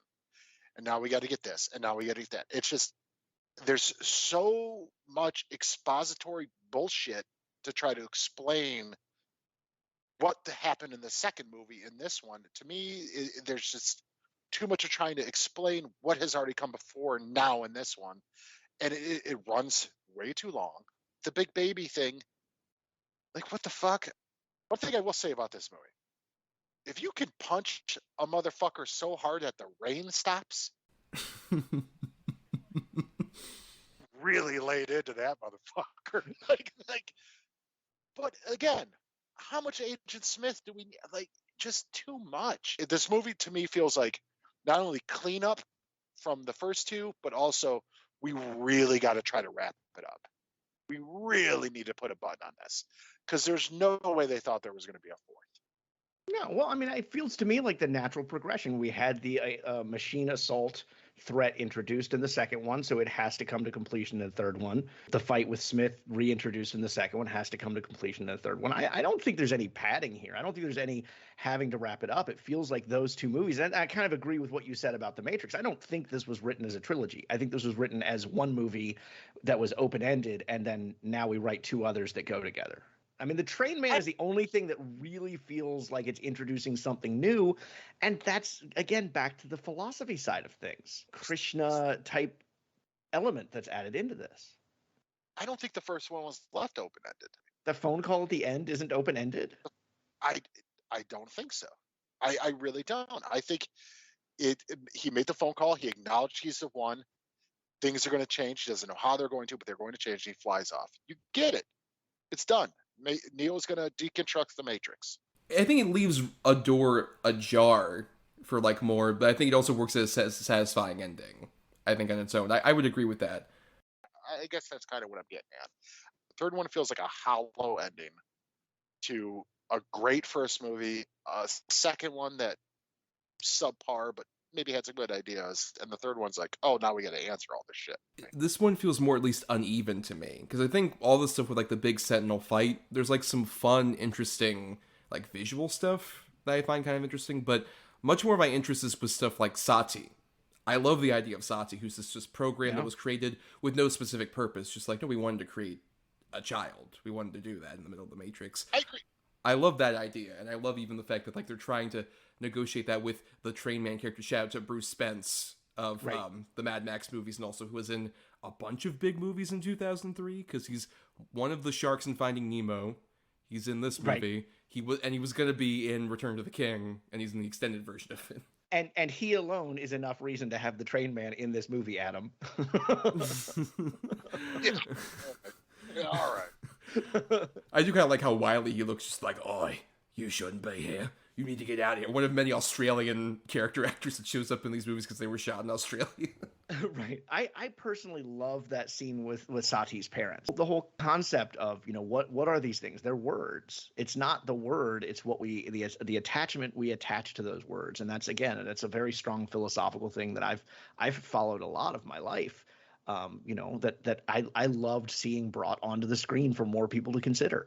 Apparently, less people than Matrix Reloaded would have had if that scene had been in it. But No, I think that's the thing is, as I've gotten older, like whenever we watch this movie, I've flipped to where when I was younger, I liked the Sentinel fight stuff more because it was like, oh, it's kind of cool, badass action. Now it feels monotonous, as opposed to the philosophical stuff is in the Neo element of it with like Sati, and even when we do get to the big baby and they have that confrontation about just like, I don't know, Agent Smith's fucking things up. The enemy of the enemy is my friend, my man. Why don't we just like make things fucking work out here? But you know, a little bit of comedy, a little comedy, we can make this work. I think that stuff is far more interesting than just monotonous Sentinel shoot scenes with like the mechs, which look cool, but are just like, it gets to be too much after a while. it is a little excessive. I'll give you that. Yeah. It's 25 to 30 minutes. They're gonna break through the wall at any time. Yeah. Oh, they're gonna break through the wall. The next 5 minutes, they're gonna break through the wall. Oh, they broke through the wall. Let's shoot at them for 40 minutes. Right. It was just missing a hold the line. They're just buying time. So you're right. It absolutely should. That's all it is. Kid, you're with me. Pick up the ammo. Kid, you're with me. Pick up the ammo. Kid, you're with me. Neo would do it. No, Neo! Oh, but then again, my biggest problem with this movie really is just like, Lawrence Fishburne was clearly tired after Reloaded. No, He was so tired, and now he just is just like, I'm gonna hug Keanu, and then I'm gonna sit next to Jada this whole fucking movie. I have nothing to prove. I have nothing. What is craft services today? But I feel like that's proper for his character because his character, as we said, religious zealot, really believed in the one. And the way the second movie ends is that his faith in the one has been, everything he believed in and his ship on top of that have been destroyed. This is a man who has nothing anymore. Yeah, I can agree with that. But in the first movie and even the second movie, you saw examples of him really fighting tooth and nail to protect that idea and to really sort of put himself on the forefront to make that work. And this one, it does come across just lazy to where it's all politicking and things like that. And Well, I don't know. Politicking would at least be more interesting than just like, I agree that like it's sad that he has nothing, and I wouldn't have minded if that was there for a bit. But also, I don't think it just Lawrence Fishburne doesn't have anything to fucking do. He's just sitting there doing nothing. Dude, he's the second main character of the franchise. Right. Mm-hmm. But they might as well have killed him in Reloaded because you're right. He really doesn't have anything to do here. They give him nothing. Right. They give him nothing. Though shout out also, we didn't mention this Reload, but I do love the thing where just like the thing I love is gone, the ship explode. I do love Once that. I dreamed a dream, but now that dream is dead to me. Yes, exactly. It's hard to read a story about, a Christ allegory. Let's just boil it down to that. It's hard to read a story about Christ without his apostles really believing in him. And this one, they take away the apostles. Really, he should have just been like the role that Mifune has in this movie. That like he should really just be like on the front. Like maybe he could be like on the sidelines, like I have nothing to believe in, and either the kid or some of these other people believe in him enough to get him to be like, fuck it, I'm getting in a mech and I'm going out there. Right. Yeah, I can't argue against that. As much as I love this movie, I cannot argue against that at all. You're right. Yeah. Though shout out to the Mifune's actor, Nathaniel Lees. I love how even though he's referencing stuff that I barely recognize, of just like, I didn't finish the program either. I love his fucking facial expressions where he's just like, he's been cut up like he's in fucking Event Horizon. And he's just like, let's get this going, kid. Awesome. Yeah, he's pretty great. He works as sort of this tired, I guess you want to call him like a general, almost like a General Patton type of idea, where he's been through all this so many times, and it's just almost like muscle memory for him at this point. And I do like the idea that he finds the kid and he sort of gets recharged to that, and he wants to help this kid out too because of their mutual beliefs. It's so little, like too late for me. Like the kid we've discussed is terrible. Yeah. The act, it's terrible. And you don't for one second believe that this hard-nosed fucking general would see this little rat fucking bastard and be like, you're with me. Yeah, let's do it together, you clumsy fuck. Like, it's just, it doesn't work for me. I think one of the things I love about this movie as a conclusion is, as I said, part of what the second movie does that I really enjoy is that it deconstructs the chosen one. That he's not necessarily special. He's special in that, yes, he has powers that other people don't have, but that itself is part of the Matrix, is part of the simulation. And when we get to the resolution, the war between the machine and humans is over. But what does that mean? I mean, we really don't get a good sense of what that means or how long. I mean, even that final conversation between the Oracle and the Architect basically says, this isn't going to last. How long will this last? You know, how do you suddenly decide, hey, Thomas, by the way, this isn't real. You're not really doing a podcast. You're in a pod somewhere being used as a fuel source. Are you okay with that? Or do you want to be unplugged? You know, it's like, it's so bizarre. Nah, I'm good. I'll just steak. The steak's so good. I'm good. In the franchise, but it's almost as nihilistic an ending as the rest of the cycle. That feels satisfying. Like, if they had suddenly been like, yes, we're going to free all the humans and we'll all live in harmony, it would have been like, this is a bullshit trilogy. But I kind of like the fact that it ends with this weird, like, what's going to happen? And then they left the franchise. They didn't do another movie. And I loved that. They did continue the story on in the MMO, apparently. I guess the big problem with that, like you're saying, it's a worthy conclusion. It is what it is. You're glad they ended it, dude. But doesn't that not cheapen it for you that there's a fourth one coming? No, because it's been so long, and based on what I'm seeing in the trailers, it feels like they are going to be doing a lot of callbacks to the original with a different spin on it, and I love that idea. Also, because it's another cycle.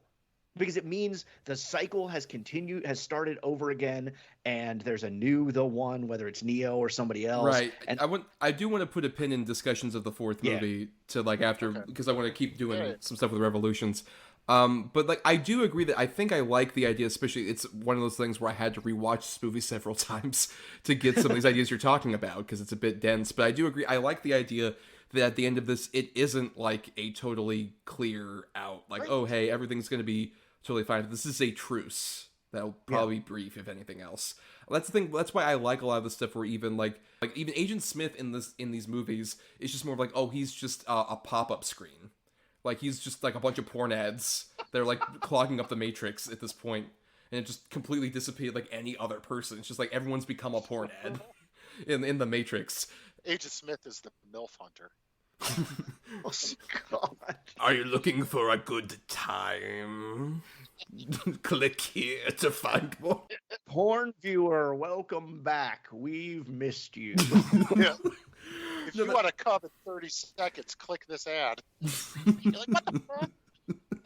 No, but that's what I like. Basically, it's just that like he's trying to be a virus deprogrammer. Neo weirdly has become the same guy that he was in the Matrix. Of just like, hey, I can clear this out for you, buddy, if you like give me a bit of my leeway with it, you know. And I like that idea that it's all this boils down to just like, let's have a truce here and get rid of a nuisance that I can help you get rid of. He's no better than like an Agent Smith ultimately by the end of that. He just kind of become an Agent Smith to like clear out for like his own means. Like that's what I find so interesting about even that final battle, even though it has more of like the Shrek CG bullshit than that has Hugh John. At the same time, there's still pretty fun bits. Like I think Hugo Weaving, even more so than Reloaded, is so fucking fun during like the finale of this. Like when he ends up taking over the Oracle and he just laughs maniacally, or later on when he takes over Neo, it's just like, oh, that's it. Is it over? And then just to find out, like, oh no, it's not fair. It's not fair. Now let me ask you: they did create a video game Path of Neo after this. Adam, did you play that one? I did not. Okay, so that one, instead of fighting the ultimate fight between Neo and Smith, instead it's like a 90-foot tall Smith. And there are people who went, I wish they had done that instead. And there was even rumors that the Wachowskis wished they had done that instead.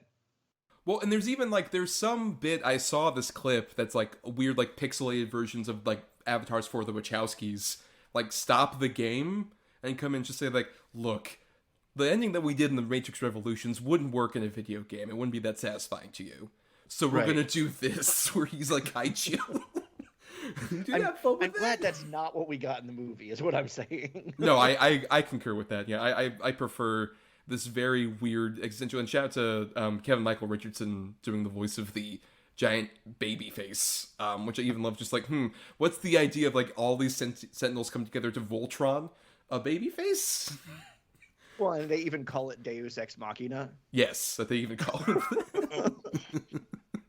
But at the same time, you made the comment about him being a Smith debugger. At the same time, the feeling I always got from it was that Smith was a bigger threat to the machines. Like, if he could take over a human and that human exits the Matrix back into their human form, what is stopping him from taking over the entire machine network? Mm-hmm. They needed Neo to be the one to clean him up. Right, but I like that's another interesting way of like examining the idea of the one being just corruptible in a way that like services the machines at the same time. Also, we haven't talked much about Trinity in this movie, because she's a chauffeur. Like, she's Neo's chauffeur basically in the movie. Okay, maybe I need to go back about an hour and take back what I said about her, being a solid character throughout the trilogy. Because you're right, she decreases with each film. No, yeah, she's. I think Carrie Ann's trying, but she is basically just kind of like being a chauffeur. And the Bane character, who we didn't really talk about that much in Reloaded, I'm not necessarily a huge fan of that thing, because like in Reloaded, they have like the vague thing of like, oh, he's going to be involved, and then the final shot is just like, oh my god, to be continued, what's going to happen with this guy?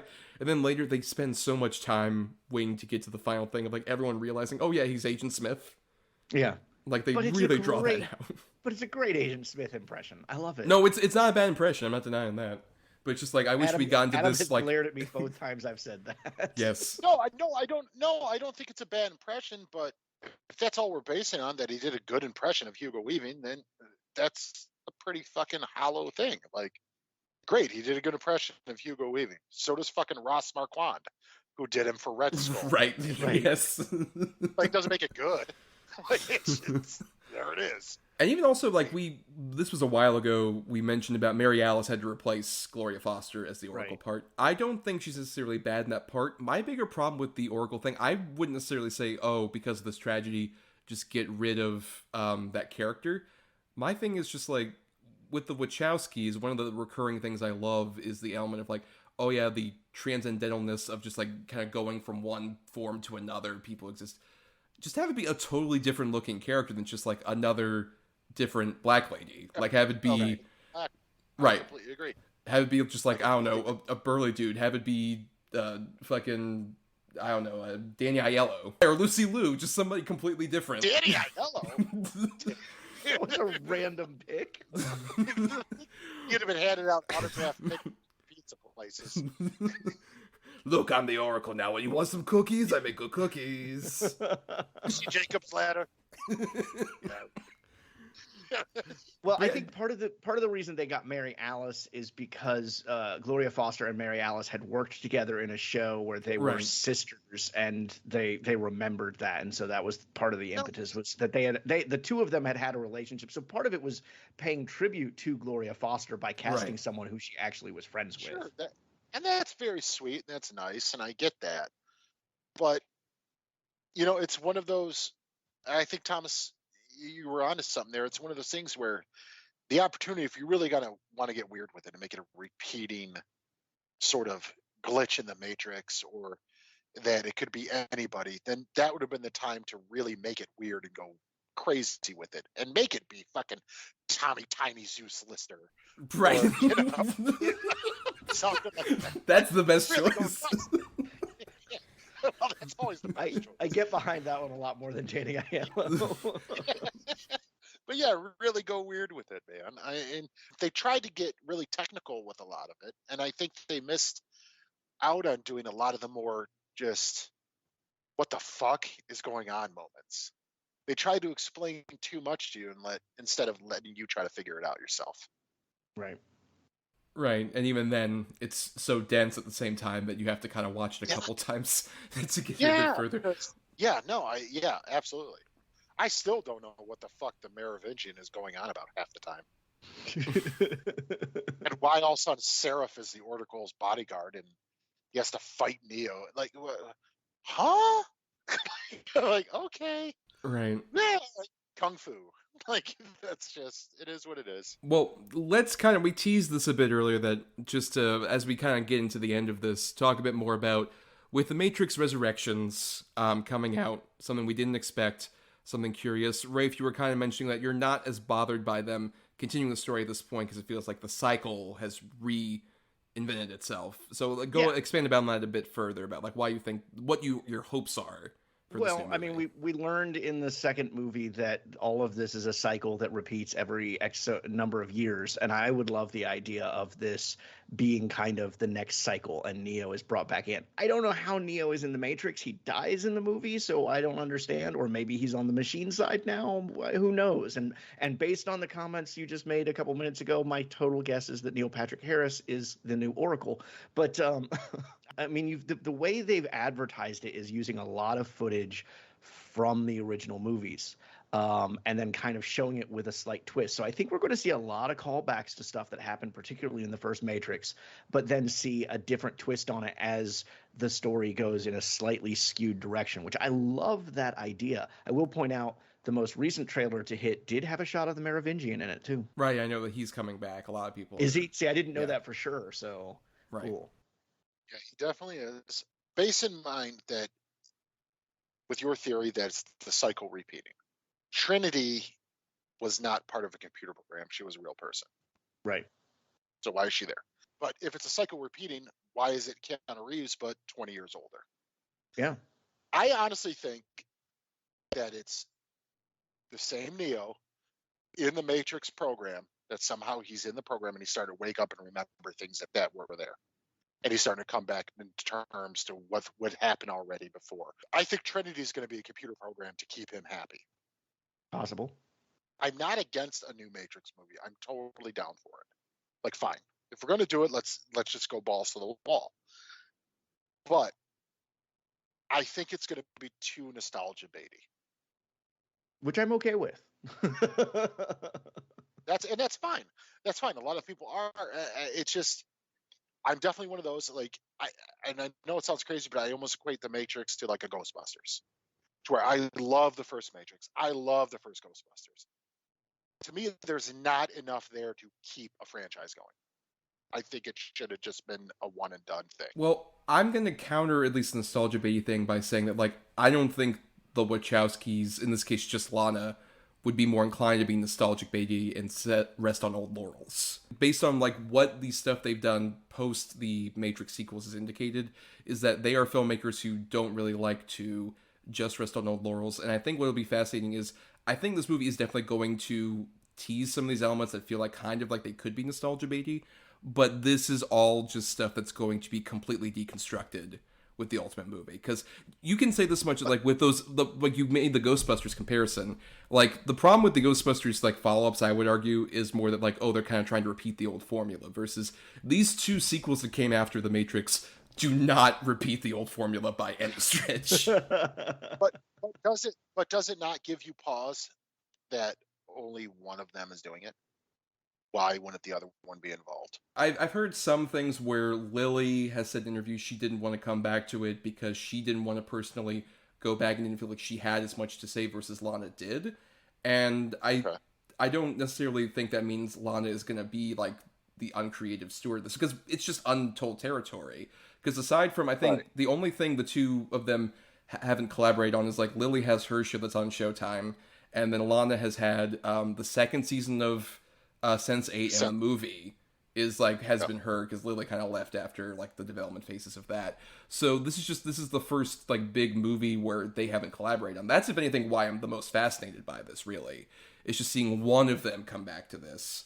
I think makes me more curious as to, like, what does this one of these two creatives have to say about this, and how is this going to show off a bit more. It could go disastrously bad, or it could be fascinating. I just think it's like more in a middle in between phase. But regardless, I don't feel like Lana is going to just do, like, remember the Matrix as much as, like, yeah, you remember the Matrix to this degree, well, guess what? Everything's fucked because you're just remembering the Matrix. I could see being a complete deconstruction of nostalgia baby shit. Yeah. I really do hope you're right. I'm erring on the opposite side, but I hope you're right. Because I haven't seen anything in the trailers that has really, like, blown me away yet. but I'm also not a huge fan, like fucking Rafe here, with his. You guys can't see where he's wearing a Matrix onesie. Just all code. Whoa. Goes really well against all my folded skin, don't you think, Adam? Down in the crotch, he's got a big one hanging out. Yeah, I don't know. I mean, we'll see. I hope it's good, man. I always hope a movie succeeds. I always hope it's something good. To go back to the Ghostbusters sort of analogy, I knew watching the Ghostbusters trailer, the new one, like I had no excitement for it. At least the Matrix one, I'm curious. Like it could be something cool. Let's see. I'm more excited to see what they're doing, especially with the recasting Morpheus, because I love that actor. I like Jessica Henwick. It's cool to see Keanu Reeves and Carrie-Anne Moss back together. So, I mean, we'll see. It could be something great, or it could shit the bed. I don't see it being just, it was okay. It's either going to be awesome or shit the bed. Yeah, especially even with just the fact that, like, the collaborators that Lana's bringing in on this are like, oh, hey, the co-writers, I believe the person who wrote Cloud Atlas. Yes. Right, and stuff like that. So that's, at the very least, like, I don't think it's going to be a full-on nostalgia cash grab, because I don't think they would be interested in coming back. Even I don't think Keanu would be interested in coming back to that franchise if it was just that. No, and that was, as I said in my college thesis, the sequels weren't cash grab, you know. Yeah. We've seen Bill and Ted Face the Music, right? I have not watched it yet, no. I don't think that, Reeves, I mean, no, I don't. He's more than welcome to come back for a cash grab performance. Like, no, but I mean specifically with the Matrix, he said as much as, like, I would not come back if none of the Wachowskis were coming back to it. And I don't think the Wachowskis would come back to it if it was going to be super nostalgia baby. But we're kind of repeating ourselves. I think it's time we kind of wrap things up here a bit.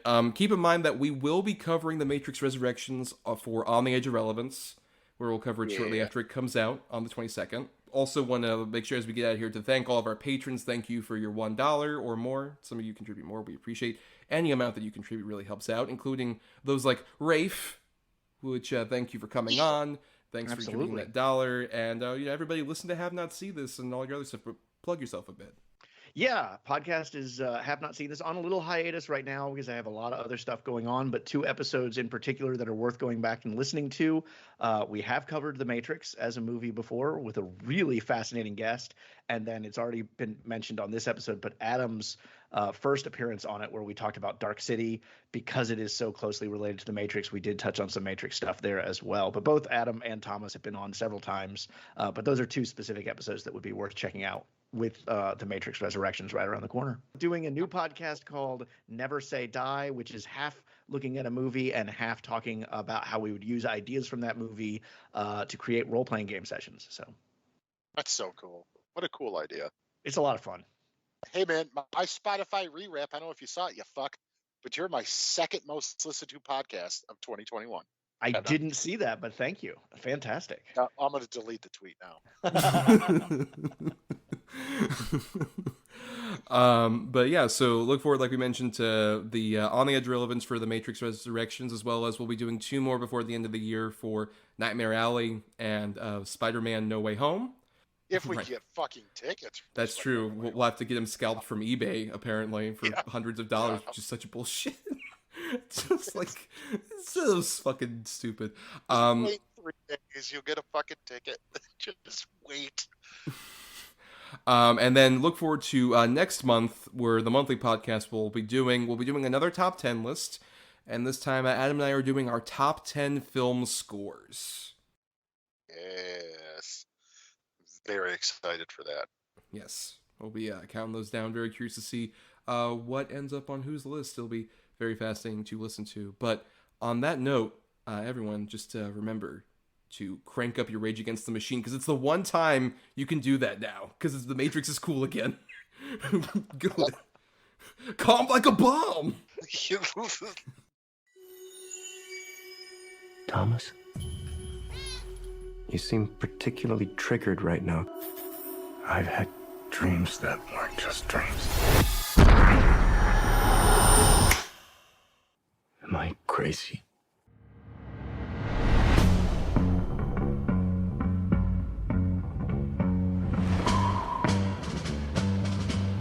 Time to fly.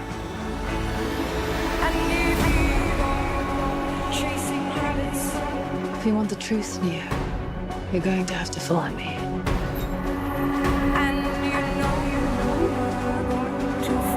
The only thing that matters to you is still here.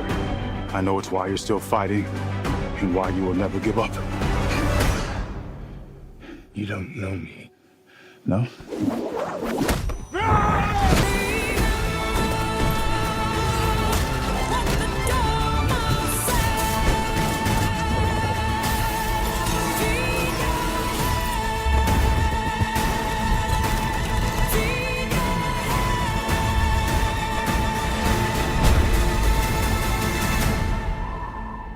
After all these years, to be going back to where it all started. Back to the Matrix. Welcome, edgelords, back to On the Edge of Relevance, the show where we cover new releases. The last one of 2021, and I've used some old code to resurrect one of our co-hosts who was not here last time, Mr. Adam Thomas. Adam, welcome back to the Matrix. Thanks. Good to be back. Happens I love the color green, so this is perfect. And just, I'm really excited to be here. Yes, Adam, I was curious because we left things a bit on a cliffhanger. I briefly mentioned that you had a bit of a COVID scare, but everything's fine for you, right? Nothing bad? Everything checked out? I'm good. Everything checked out. I am super, well, I was going to say super positive, but that's the wrong turn of phrase. But everything's good. I am good to go. Super negative. Mr. Negative himself. It's so negative. So negative. Because you were out, Ryan Quarterman ended up being the first guest we had on the Edge of Relevance, but this is the first time we've had a 3 for discussion, because if you're Patreon fans out there, edgelords, you would recognize one of your own did a discussion with us pre this movie coming out about the first 3 films in the franchise. The host of Have Not Seen This, Mr. Rafe Telsch. Rafe, welcome to On the Edge of Relevance. How prestigious of you to be on for this momentous occasion. I'm honored. What can I say? But whoa. Well, indeed. So, in case you all didn't hear last time, we all are varying fans of the Matrix franchise. If you listen to that hour, 40-minute long discussion for a lengthy backstory on this. But I think it is suffice to say at least that Rafe, of all of us, you are more of a fan of the original trilogy, including the sequels, than many are. Yeah, that's the vibe I got out of our conversation. Right, yes.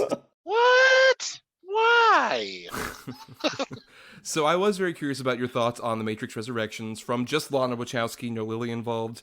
After so many years, we've returned back to The Matrix, and keep in mind we'll do non-spoilery thoughts here initially, as we usually do, and we'll have a demarcation point for spoilers. So without spoiling too much, even though this movie heavily depends on spoiling the shit out of it, I think, for a lot of what we'll talk about. Generally, were you a fan of The Matrix Resurrections, Rafe? I am not. I'm seriously disappointed in this film. To me, it does not feel like it belongs in the Matrix series of movies. Like there's a lot good. It's a good movie, but it is not the Matrix to me. Okay. Now I want to turn to Adam, because Adam, you had the most problems with the sequels, and you love the original movie, but you had the most problems with the sequels. You were the most, I would say, pessimistic about The Matrix Resurrections, because you were just like, it's just going to train on nostalgia, it's going to do all this other stuff. And coming out of the movie, what did you think of The Matrix Resurrections generally, without spoiling things? Well, I expected it to fucking suck, like really fucking suck butt. And, like I said, I was concerned about, nostalgia baity and all that stuff. And I will say that is in this movie, but the way it's done is mwah, mwah, mwah, mwah, mwah, caliente, muy, muy, muy, give me more, give me more, give me more. I fucking love this movie. I think it is exactly the best follow-up to the original. I think the others sort of almost pale in comparison to this. I think it's such a ballsy way to continue this franchise, and I was on board pretty much right away. So we have differing opinions on this particular episode.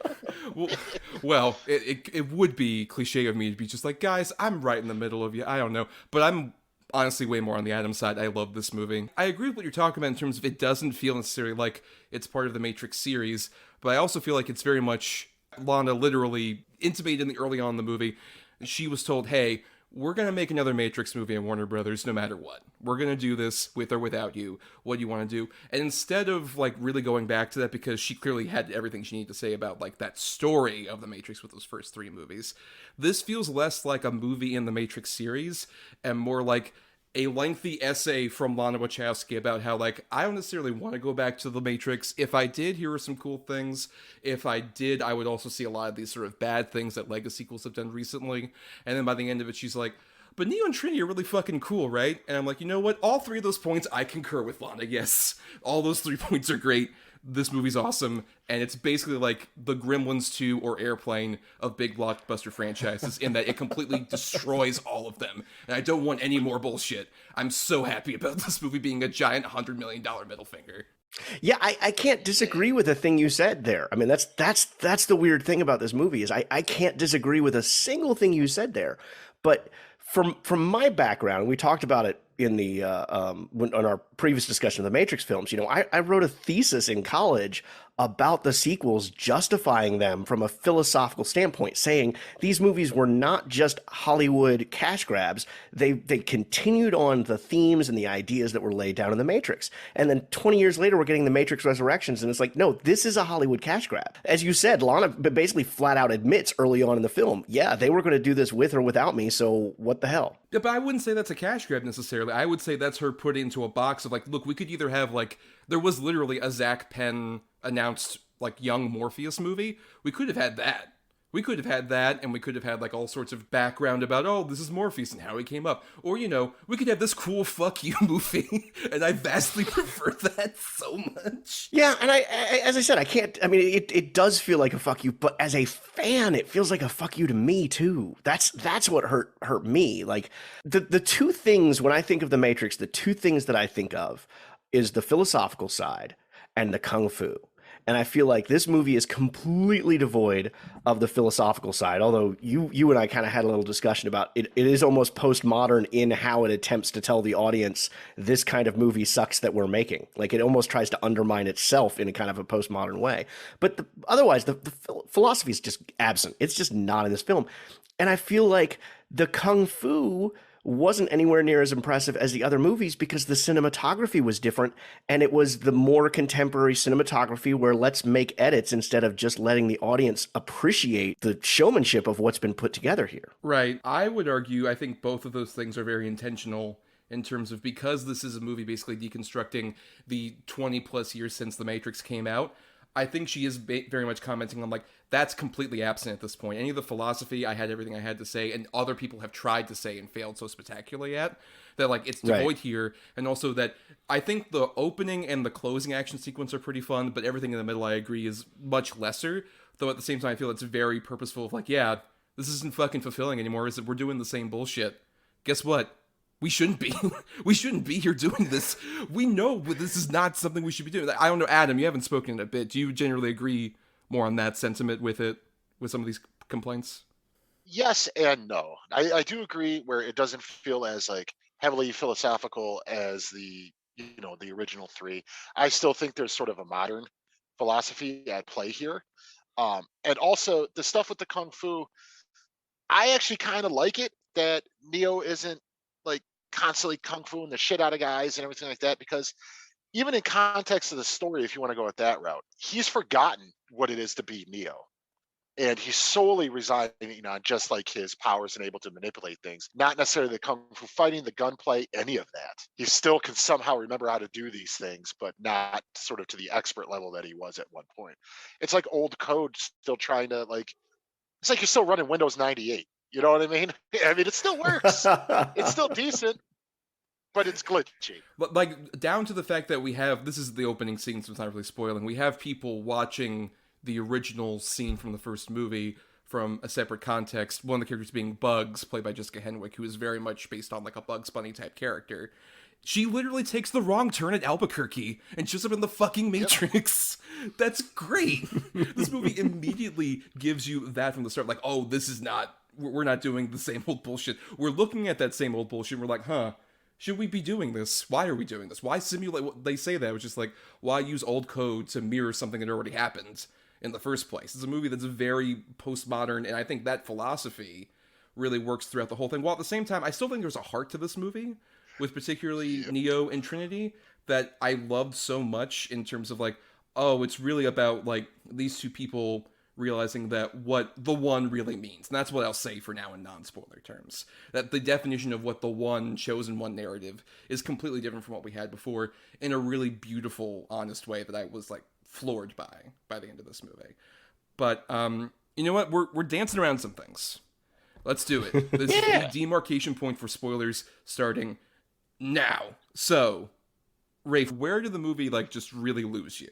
Was it from the beginning, or was there a certain specific point where it didn't get you back on the bandwagon? Narratively, I liked the opening of the film. Oddly, and I suspect both of you guys are just going to lambast me for this, but what the hell, in for a penny, in for a pound. Narratively, it was Morpheus.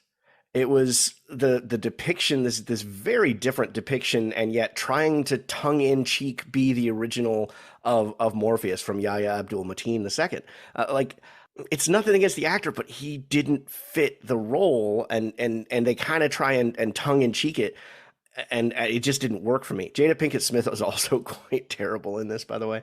But yeah, I think it's the depiction of Morpheus when not when he first appears, but when he is like, really, I'm Morpheus and here I am, like that. It just didn't work for me.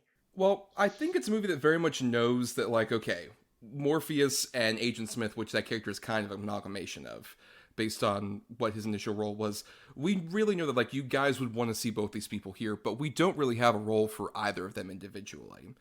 So morphing them together and making it, oh, this is not Morpheus, this is not Agent Smith, this is a program created within the Matrix by Neo for this video game. So thus, this is an amalgamation. This is already inherently like a bastardization to some degree of that character. And I think Yahya Abdul-Mateen II does a really good job of combining those traits. And I think making it more of just like, hey, the callback and all this other stuff. I agree that it's like tongue-in-cheek, but in a way that like I thought totally worked, because like the other alternative is having Fishburne and Agent Smith back, and they could easily just do some revolution sitting in the chair bullshit this whole movie. They're just like, they're there. Look, there they are. There's those guys you know. Are they going to do anything interesting? Probably not. So how about we have this character who's also a conduit for the much more interesting thing to me, which is that programs are trying to get out of the Matrix and can have a corporeal form, which I love that element of it. I love how this movie sprinkles in ideas of like, oh, this is what the stuff from the sequels actually meant, and that it actually did mean something, that Neo did all this stuff, because it's like, oh, machines and humans work together and all this other stuff. It's a great movie, I think, to criticize a lot of those issues with like a legacy sequel, but also bring up certain points where it's like, oh, hey, this is a great development for the world, or a great place to see this particular character in a different context. I think they combine a lot of that stuff, starting with Morpheus onward, and it really works for me. Adam, what'd you think of that element, the Morpheus? Well, I mean, I fucking loved it. I thought it was great. I mean, I get where Rafe's coming from, because I mean, the thing is, the Lawrence Fishburne character portrayal of Morpheus is so fucking iconic, right? And even on a visual level, you're seeing someone who's, is a similar build, same colors, same clothes, stuff like that, playing that character. I could see where it'd be kind of like, this just doesn't feel right, but I think that's the point. It's not supposed to. It's supposed to be different. It's supposed to be weird. It's supposed to be something you don't necessarily connect with right away.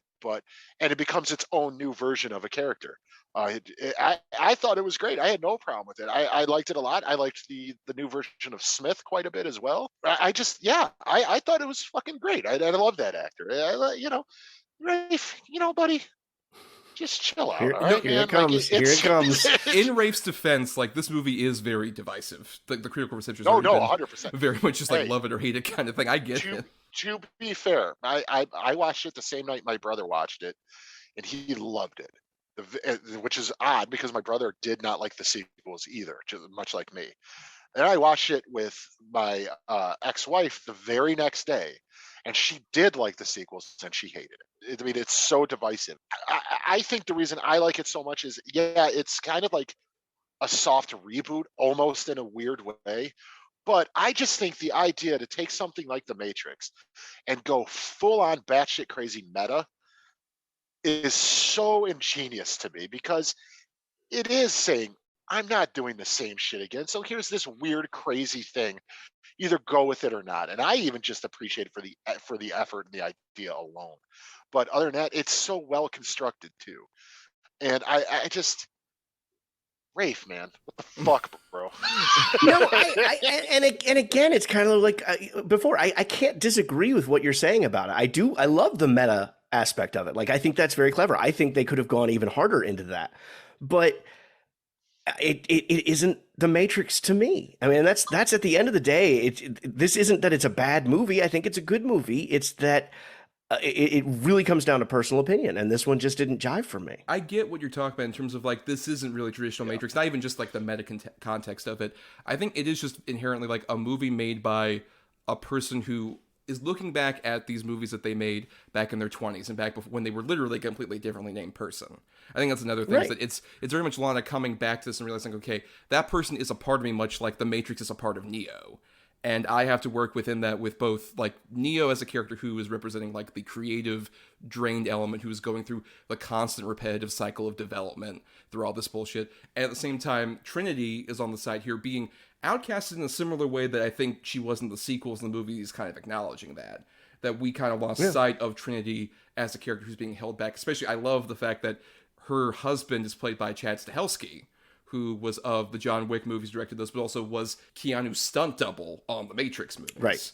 So that's the inherent thing of like, oh, she's with the guy who did all the cool action stunts, and this Keanu's off to the side, just like, oh man, I used to be cool though. I got my beard now. Isn't that great? Like, I really loved the connection that they shared, where it's inherently based on the whole idea of like, oh hey, we're so close and tentative because in every simulation, like the unrequited romance was what kept the power going. I love that element of it and how it is resolved as like, oh, okay, being the one doesn't mean being just Neo. Being the one means that you find a better half, which could be just a relationship connection, or could, I think, is also trading in on like, there's a lot of talk about binary, non-binary, and obviously I'm not the best person to state all this because I'm cisgender male. Right. That's something I was going to say is Right. that, you know, smarter and wiser and more qualified people than me are going to write about this movie and how Lana's transformation from the Matrix to this and the power of the one and Trinity, Trinity's empowerment in this movie is very much a queer transition type thing. I'm not qualified to write on it. I look forward to reading it when those people write it. Right, yes, I completely agree with that we're not the most qualified people to obviously talk about this. There are much smarter people who have written on this, much more experienced people who I'll probably link to in the description, like at least a couple of the ones I've read that kind of opened me up to this, especially with how much the movie talks about like binaries being broken completely, or you know, the fact that the one represents what could be like a relationship in this literal case with Trinity and Neo. I'll find like a better half that can help you with that. Or the more gender identity kind of theory of just like, well, it's actually just two parts of yourself that really kind of come together into you accepting both sides of yourself. Like I said, maybe I'm not the most experienced person to say this, but I kind of picked up on some of those things after, once again, reading some really good stuff that I'll probably link in the description. And I think it's beautiful that the movie sort of ends on the two of them reuniting in a way that's kind of similar to the original movie, but is also just like, well, now we're going to kind of correct things that, you know, that time between when the first movie came out and now things have been so fucked up. I feel like it's a beautiful sentiment that feels like it. I don't think it needs to do any more sequels. This feels like such an anti-sequel that it's just like, nah, fuck it, end it here. This is a perfect bookend for this fucking series.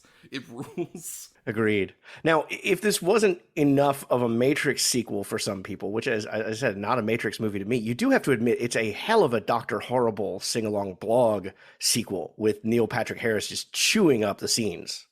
Right, yes, and this holds up and is a lot funnier. Yes.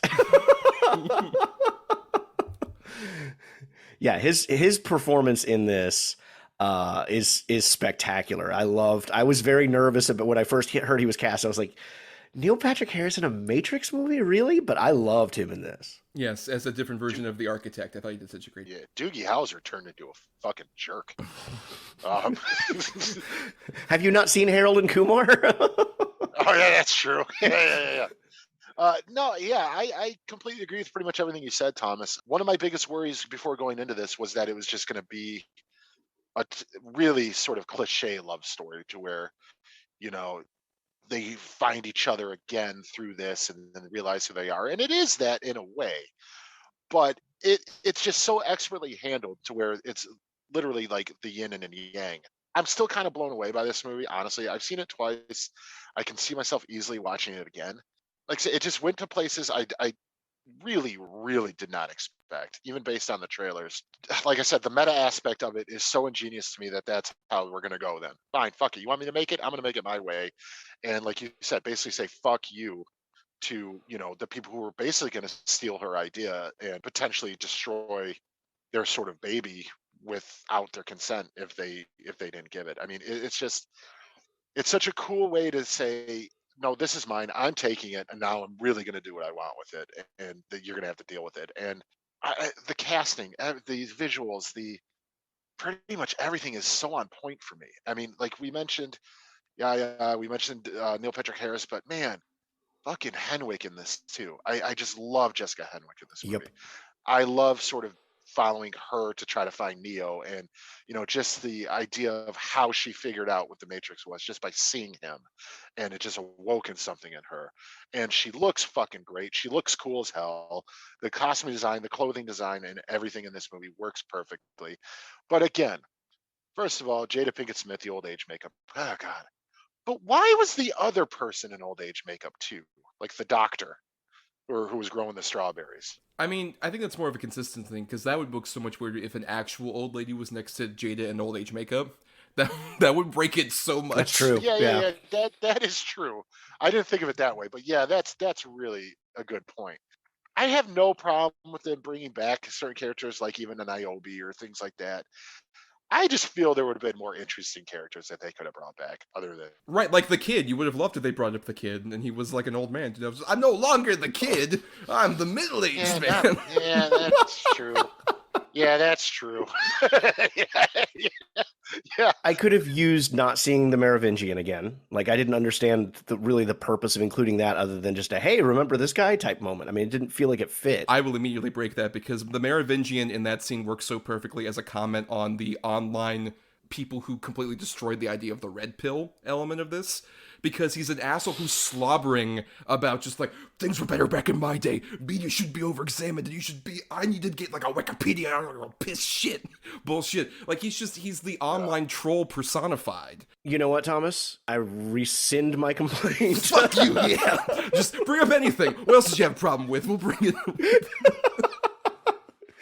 You know what I could have used though? I mean, I know this sounds crazy, and it is something sort of fanny, but I kind of wanted the Ghost Twins to show up at this. As one of that makes, because like they have other henchmen that show Where up it's- there from the previous movies. Yeah. Yeah, I kind of wanted to see those guys, because those guys were a huge part of the marketing, and I argue one of the best parts of the second one. I just prefer the idea that, like, the one that we get back is the Merovingian in such a transformed way, where now he's like a fucking French caveman dude.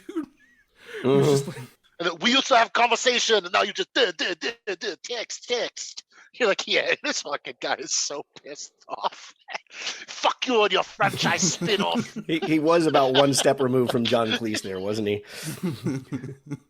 Yeah, he really was. He was great, though. I really liked seeing him come back, because I was not a huge fan of his character in the originals. But the way they did it with this, I was like, oh, I love this guy. I could use a lot more of this fucking asshole. All right, so here's my other complaint, Thomas, and I'm ready for your defense against it. Oh, but boy. you brought up the whole Morpheus as an amalgamation of both Morpheus and Smith, and that makes sense to me. But then we also have Smith, played by Jonathan Groff, which I did not recognize him in any of the teasers and trailers for this. For some odd reason, I just didn't make that connection. But and I love Jonathan Groff. He's a fantastic actor, and I thought he was good in this. But like, there's a story moment in here that I just didn't get. He comes in and fucking saves the day for no reason whatsoever, and then he has his, you may be the one, but I can be anyone, and he transforms, and it's like there's this meaningful segue to the next scene, and I'm sitting here going, did I fucking miss a scene or something? I don't understand what's going on. In their confrontation before the Merovingian shows up, they have like a back and forth conversation where he mentions, I am good with you staying out of the Matrix, I just want to get the analyst. That's his crucial thing in motivation. He wants us to destroy Neil Patrick Harris. Now, and Right. let me take a little stab at this. So the Morpheus-Smith combo is something Neo created. Smith can't exist without Neo. Neo can't exist without Smith. There's even that throwaway line. Right. There's no dark without light. There's no Neo without Smith. So Smith was just so deeply buried in the Matrix in this new version that he forgot who he was until Neo started to reawaken, therefore so did Smith. Morpheus Smith is of Neo's creation. This is the same Smith we've always known. Right, and it works even better to have like this guy who clearly was older than Keanu in the older movies now because of the way his programming is translated, where Keanu looks like an old man to him. I think it digs even deeper the idea, like he's under such surveillance that it's like, oh yeah, we have a new Smith for you, but he's some young dude who's just like, hey pops, you want to make a Matrix trilogy?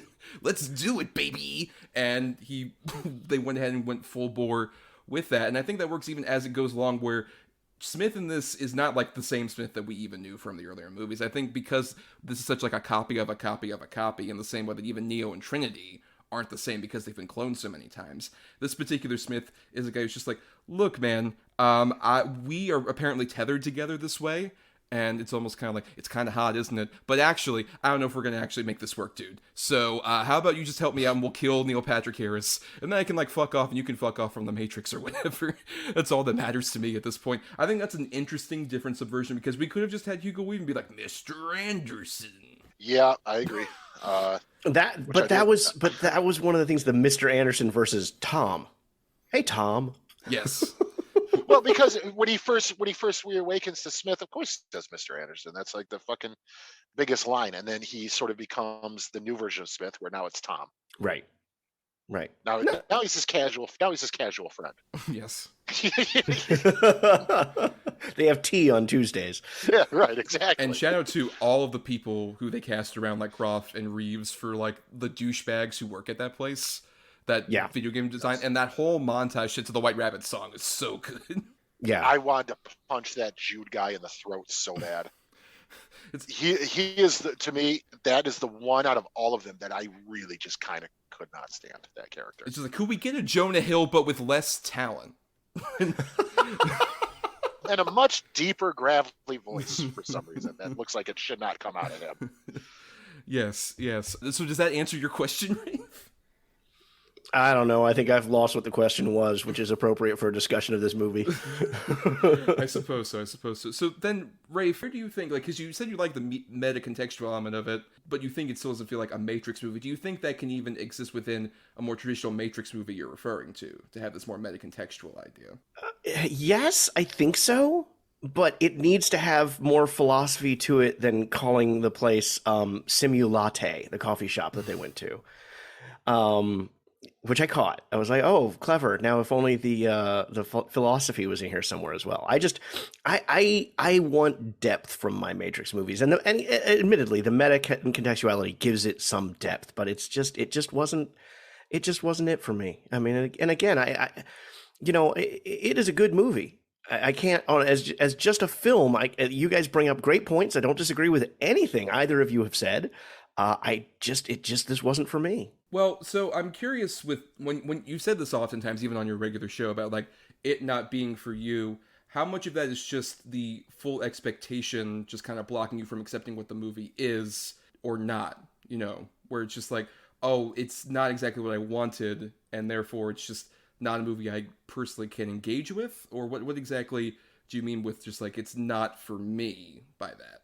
I don't like to second guess artists' attempts at things like this. Like, I know there's even subreddits called, fixing films and that kind of stuff. And like, yeah, there could be a Matrix sequel.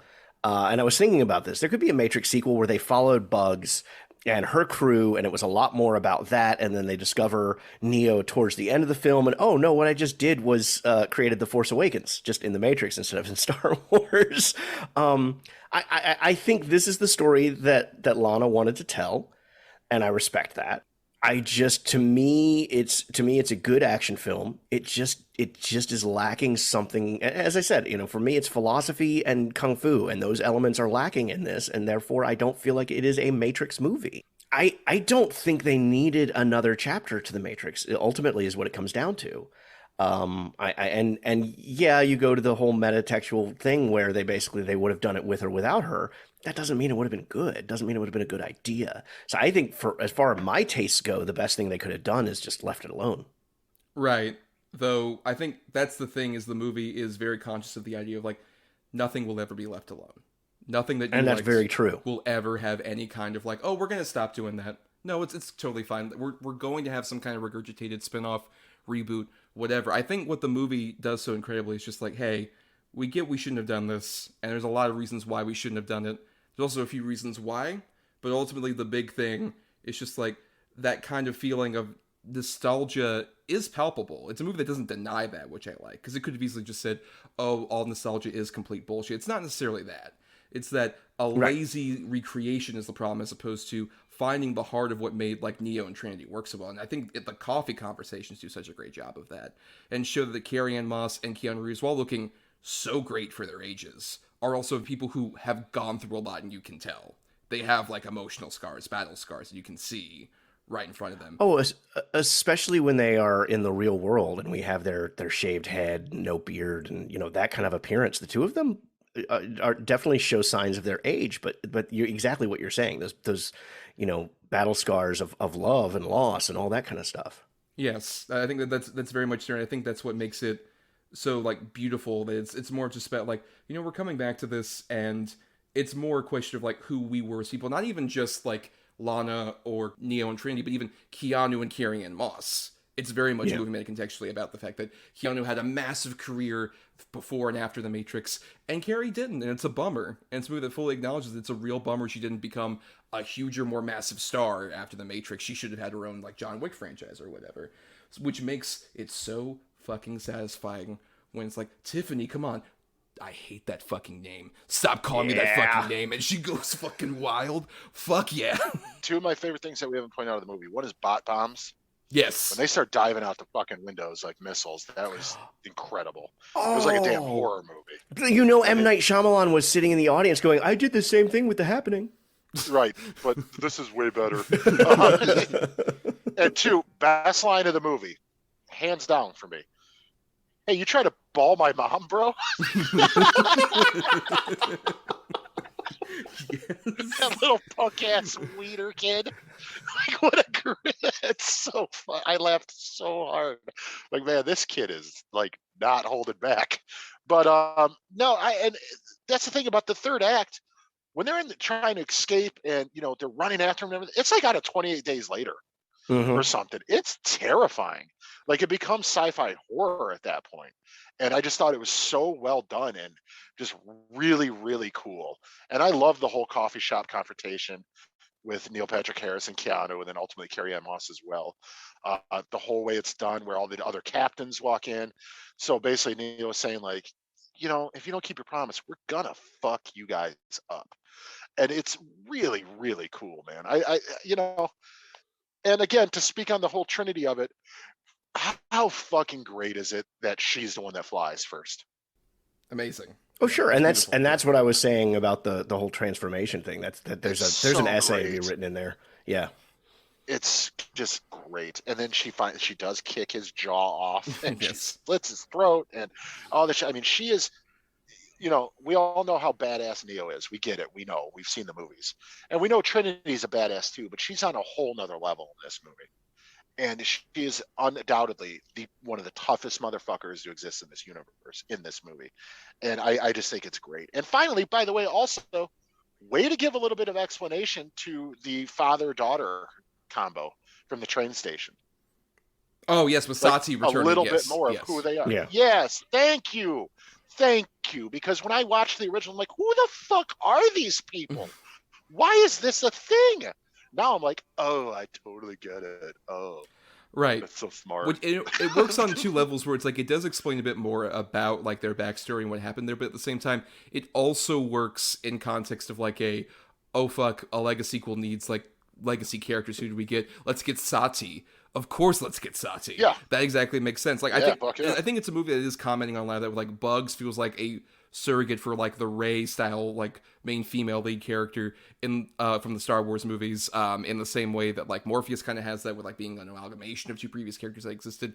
It's a movie that is so playing to like the legacy sequel handbook of just like similar scenarios, these specific characters that kind of match familiar archetypes but are all like non-confrontational to anybody. Like, I think they do such a great job of laying out all those different things that have become monotonous after a certain point in blockbuster cinema, to the point where I'm just like, fuck doing any more legacy sequels. Don't ever do it again. This movie completely points out how formulaic and stupid that concept is. This is an apocalyptic blockbuster to me.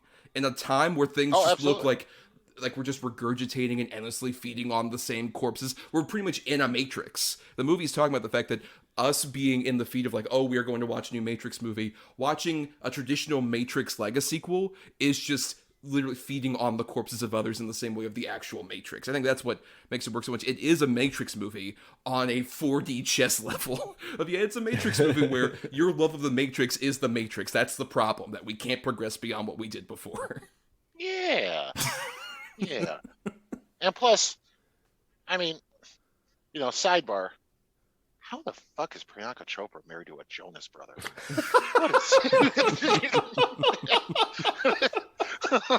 That's the real biting question here, isn't it? 100%. I want to go down that rabbit hole and figure that story out. What happened there? But no, yeah, she's great. And I love the idea of, the sentience sort of taking over these robot bodies in the real world. And, you got her as the giant, almost like moth eagle creature. And I love the look of, how Morpheus looks with the like, sort of gravity induced metal bits and all that stuff. Really fucking cool, really good design work, kind of all around. But if you can't do old age makeup right, and I'm being dead. I'm glad you keep coming back to this point. but it's true though, because it almost took me out. Almost. That reason alone, and that fucking Jude guy is the reason why this isn't a 5 out of 5 for me. Because I was so distracted by the makeup, where I'm like, I just don't. Why do this? I mean, I was an adult who was just like, oh, it's not the greatest old age makeup, but let's look at what the movie's actually trying to tell me with this character in old age makeup. And I was really enthralled, honestly, by all the stuff with Jada Pinkett. You're not an adult. You're not an adult. Well, that's true. We're both children here. That's a good point. Rafe is the supervising adult who's here. Don't put that on me. Rafe's the grouchy grandpa that have set on the plastic. Like, I like a lot of the stuff that the Jada Pinkett Smith stuff is like actually saying about, like, it's interesting seeing like her look back at Keanu this way, which is like, you haven't aged nearly as much as I have, and it's interesting seeing a familiar face, but at the same time, it's not really helping us either. Like, here's our history that has gone on since you left the Matrix. And I like a lot of what she's saying here about, like, oh, here we've managed to collaborate with programs who are in our world. We can grow strawberries now. What you did mattered, and we do have peace here. But at the same time, it's at the cost of any new lives being saved out of the Matrix, because we're just staying out of there completely. I like the idea that, like, the peace that we had from the third movie is still a peace that has an inherent corruption to it. And even, like, they have the whole thing with Morpheus' actual wrap-up as an arc, where it's just like, oh, he was, like, on the council and everybody loved him, but he also was firm about what you did cannot be undone. Nothing can possibly do that. So his own religious idolatry ended up also harming people at the same time. I like that idea a lot. Let me be a little bit more clear here. I like her whole character arc, and I like that, she's so like against new things happening, because they do have a piece that she was alive and fought for, the whole time and things like that. I'm really into that idea and the conflict that it could potentially cause and sort of her stance on it all. I am. Like I said, and I know it sounds simple and it's really face value. I just don't understand the choice with the makeup. I really don't. And I know that's silly, but everything else in this movie looks fucking stellar. You're telling me you couldn't, like, nobody saw that and was like, maybe we should do another pass. Well, I'm curious, Adam, just to go back to a point Rafe made a bit earlier about he feels that this isn't a Matrix movie because of all this stuff, that it doesn't really appeal to him in terms of like what a Matrix movie can be. Does this appeal to you on that level? Does this feel like a true Matrix film despite it being so wacky and meta and all this other stuff? 100%. Like, how else would you continue the Matrix, man? You got to go into the idea of, going meta and just that it shouldn't exist. Like, why are we doing this? And they really do that really well. And it also really does sort of play into modern day, internet culture and sort of the way technology is used now, and the trolls and the Reddit system of it all. I think this is absolutely a Matrix movie, but I also absolutely think this should be the last Matrix movie. It's the Matrix movie I never thought I wanted or that we needed, but I'm glad it exists, and I really hope this is it. Right. I mean, I generally agree with that, but I want to comment specifically before we start maybe wrapping up here. We mentioned Neil Patrick Harris. who is a new version of the Architect. And what I love about him being the Analyst is when he was first introduced, I was a bit worried about, like, oh, he could either be the new Oracle, which I remember Rafe predicted at a certain point. That's what I thought. Or, I did. Right, or in this case, he's actually the new Architect, and it's being presented as a villain that he is a psychotherapist. But I like the fact that the psychotherapy he gives to Neo is inherently just trying to keep him in one specific place. It's actually very bad therapy, especially about the whole idea of, like, all of this trauma that happened to you is just hallucinations. It isn't real. You're totally fine. As opposed to, no, you deal with that trauma. You actually deal with it as opposed to completely escaping from it. You have to find some kind of medium to actually progress forward as opposed to, nah, it's just nothing. Forget it. Look at my cat. Yeah, Deja vu. I think it's a very good sort of comment on the way that some people view, psychotherapy and psychoanalysis, where he's just drugging him. Including me. He's just drugging him. Right. He's keeping him sedated, basically. So he'll just kind of fit into the mold and fit into the system. And unfortunately, that's what happens to a lot of people who have real problems. And I think it's a very good sort of allegory when it comes to that. But also, I just love the use of the color blue when it comes to the Analyst. Where he's got the blue rimmed glasses and he's wearing blue shades of blue constantly. The paintings in his office are blue. His chair he sits in is blue. Like, it's so fucking cool. But yeah, I thought Neil Patrick Harris was great. I was very worried too, much like Rafe. I was like, Neil Patrick Harris in a Matrix movie?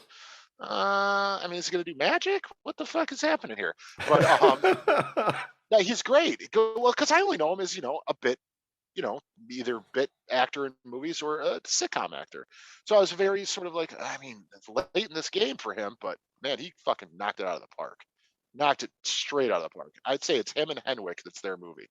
A lot of shades of his Starship Troopers performance, where he slowly becomes a Nazi in the background of that movie, which is so great. And here I think it works too, because, like, the Analyst is also inherently, like, a studio executive guy. Who's just like, look, the bosses are like, hey, we need to keep you two together, unrequited romance. It's almost like, say, a How I Met Your Mother scenario, but that'd be silly. Who would ever fall for that? But I like the idea that he is constantly just keeping them at this tethering point, and he's also just inherently like, look, I am Neil Patrick Harris, the face of just, like, put me on anything. He's a guy who was totally, like, taking every check. God bless him. Take those checks, Neil. Do it. It's just like, I'll host a family game show. I'll do the Oscars. I'll do some magic award bullshit or something. Who knows? I could pop up anywhere. And I like the idea of casting him as that guy who's just like, no, I'm comfort. I'm comfort food. It's fine. Everything's fine. Don't worry about it. Nothing is off-center here. I think he works perfectly as that kind of face. But, we've been talking quite a while about The Matrix Resurrections. Let's get some final thoughts in here. Rafe, your final thoughts, and also we do a rating out of 5 for these movies. I don't know if you've listened to any of these at all. So, hey, I pay my $1 a month. I listen. Yeah, like all of you. He's a good man. But please, your final thoughts and rating for The Matrix Resurrections. Again, I can't. I mean, really, nothing you guys have said is I disagree with. Like, it's just my reception of it is just not a positive one. I think. I completely agree with what Adam said about Jessica Henwick. She is phenomenal in this, and I would love to have seen more of her in the story. I wish they had made it her story, kind of uncovering the Matrix or something like that. But, hey, that's not what we got. And as I said, that'd be a little too much Force Awakens. So, mileage may vary. I didn't like it that much. I'm disappointed by it, but unlike so many other voices on the internet, I'm not sitting here going, this ruined the Matrix trilogy for me. I still have 3 good movies that I can focus on and just pretend this one doesn't exist. But it's not a bad movie. It has good visuals. It has good action beats. It just wasn't for me. So I'm going to go with like 2.5, but as a film itself, it's probably more like 3.5, 4.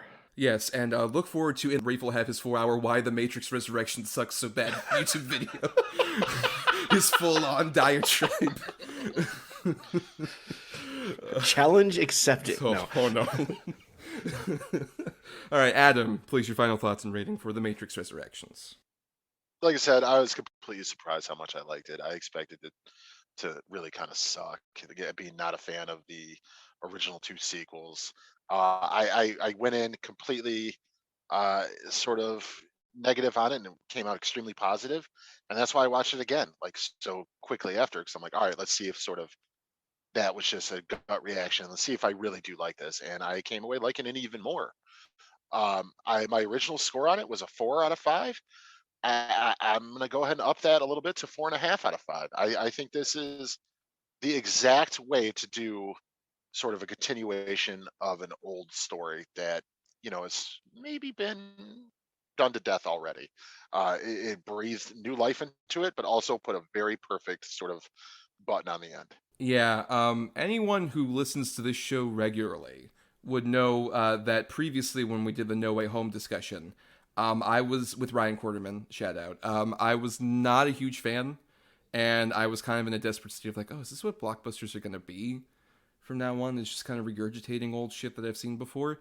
And what I like is that The Matrix Resurrections is both a warm hug about accepting that fact and then a kick in the balls of like, well, guess what? We can also do this. And I'm so happy that I was both hugged and kicked in the balls for that. Such a great example of like a blockbuster that can make me like excited again about the potential of dangerous weird shit we could do, like, and it'll never happen again. I highly doubt, based on like the box office returns currently for this movie, like, or anything else, this could be the absolute last blockbuster with much of anything interesting to say that isn't just kind of regurgitating what we got before. And I love it for that, even with like, I have some issues that I didn't go into as much, particularly with, I emphasize the action sequence issue because I like, as we mentioned, like all the stuff in the coffee shop, and I think the earlier scene with Bugs being introduced and jumping around, literally jumping into holes, like she's fucking Bugs Bunny and shit, so good. But then in the middle, like, I do agree that the action gets a lot more monotonous in a way that's very intentional, but is also not nearly as interesting to watch at the same time. But regardless, everything around it is so great. I'm going 4 out of 5, and I have seen this already twice. I could easily see myself watching it more times. But yeah, so the gamut of Matrix Resurrections opinions from no to actually, yeah, that kind of fucks. So that is our discussion. Thank you, patrons, for contributing your dollar, especially now. We're recording this a year to the day since we released the original sort of version of this with the Wonder Woman 84 and Soul thing of it. So this show to some degree is about a year old. And we're very happy you all stuck around, like Rafe, to listen to all of our shenanigans as we cover these modern movies. We hope you have a happy and safe new year. And I guess we can tease Adam tentatively. The next one we're going to do is Scream, which should be 5 Cream, as I would title it. Yeah, but, me too. 100%. But that's tentatively, at least, if that doesn't get delayed. Who knows at this point? But as of now, that's supposed to come out on the 15th, so we'll be watching that in January. But until then, everybody, I think I heard a shot! Don't ball my mom, bros.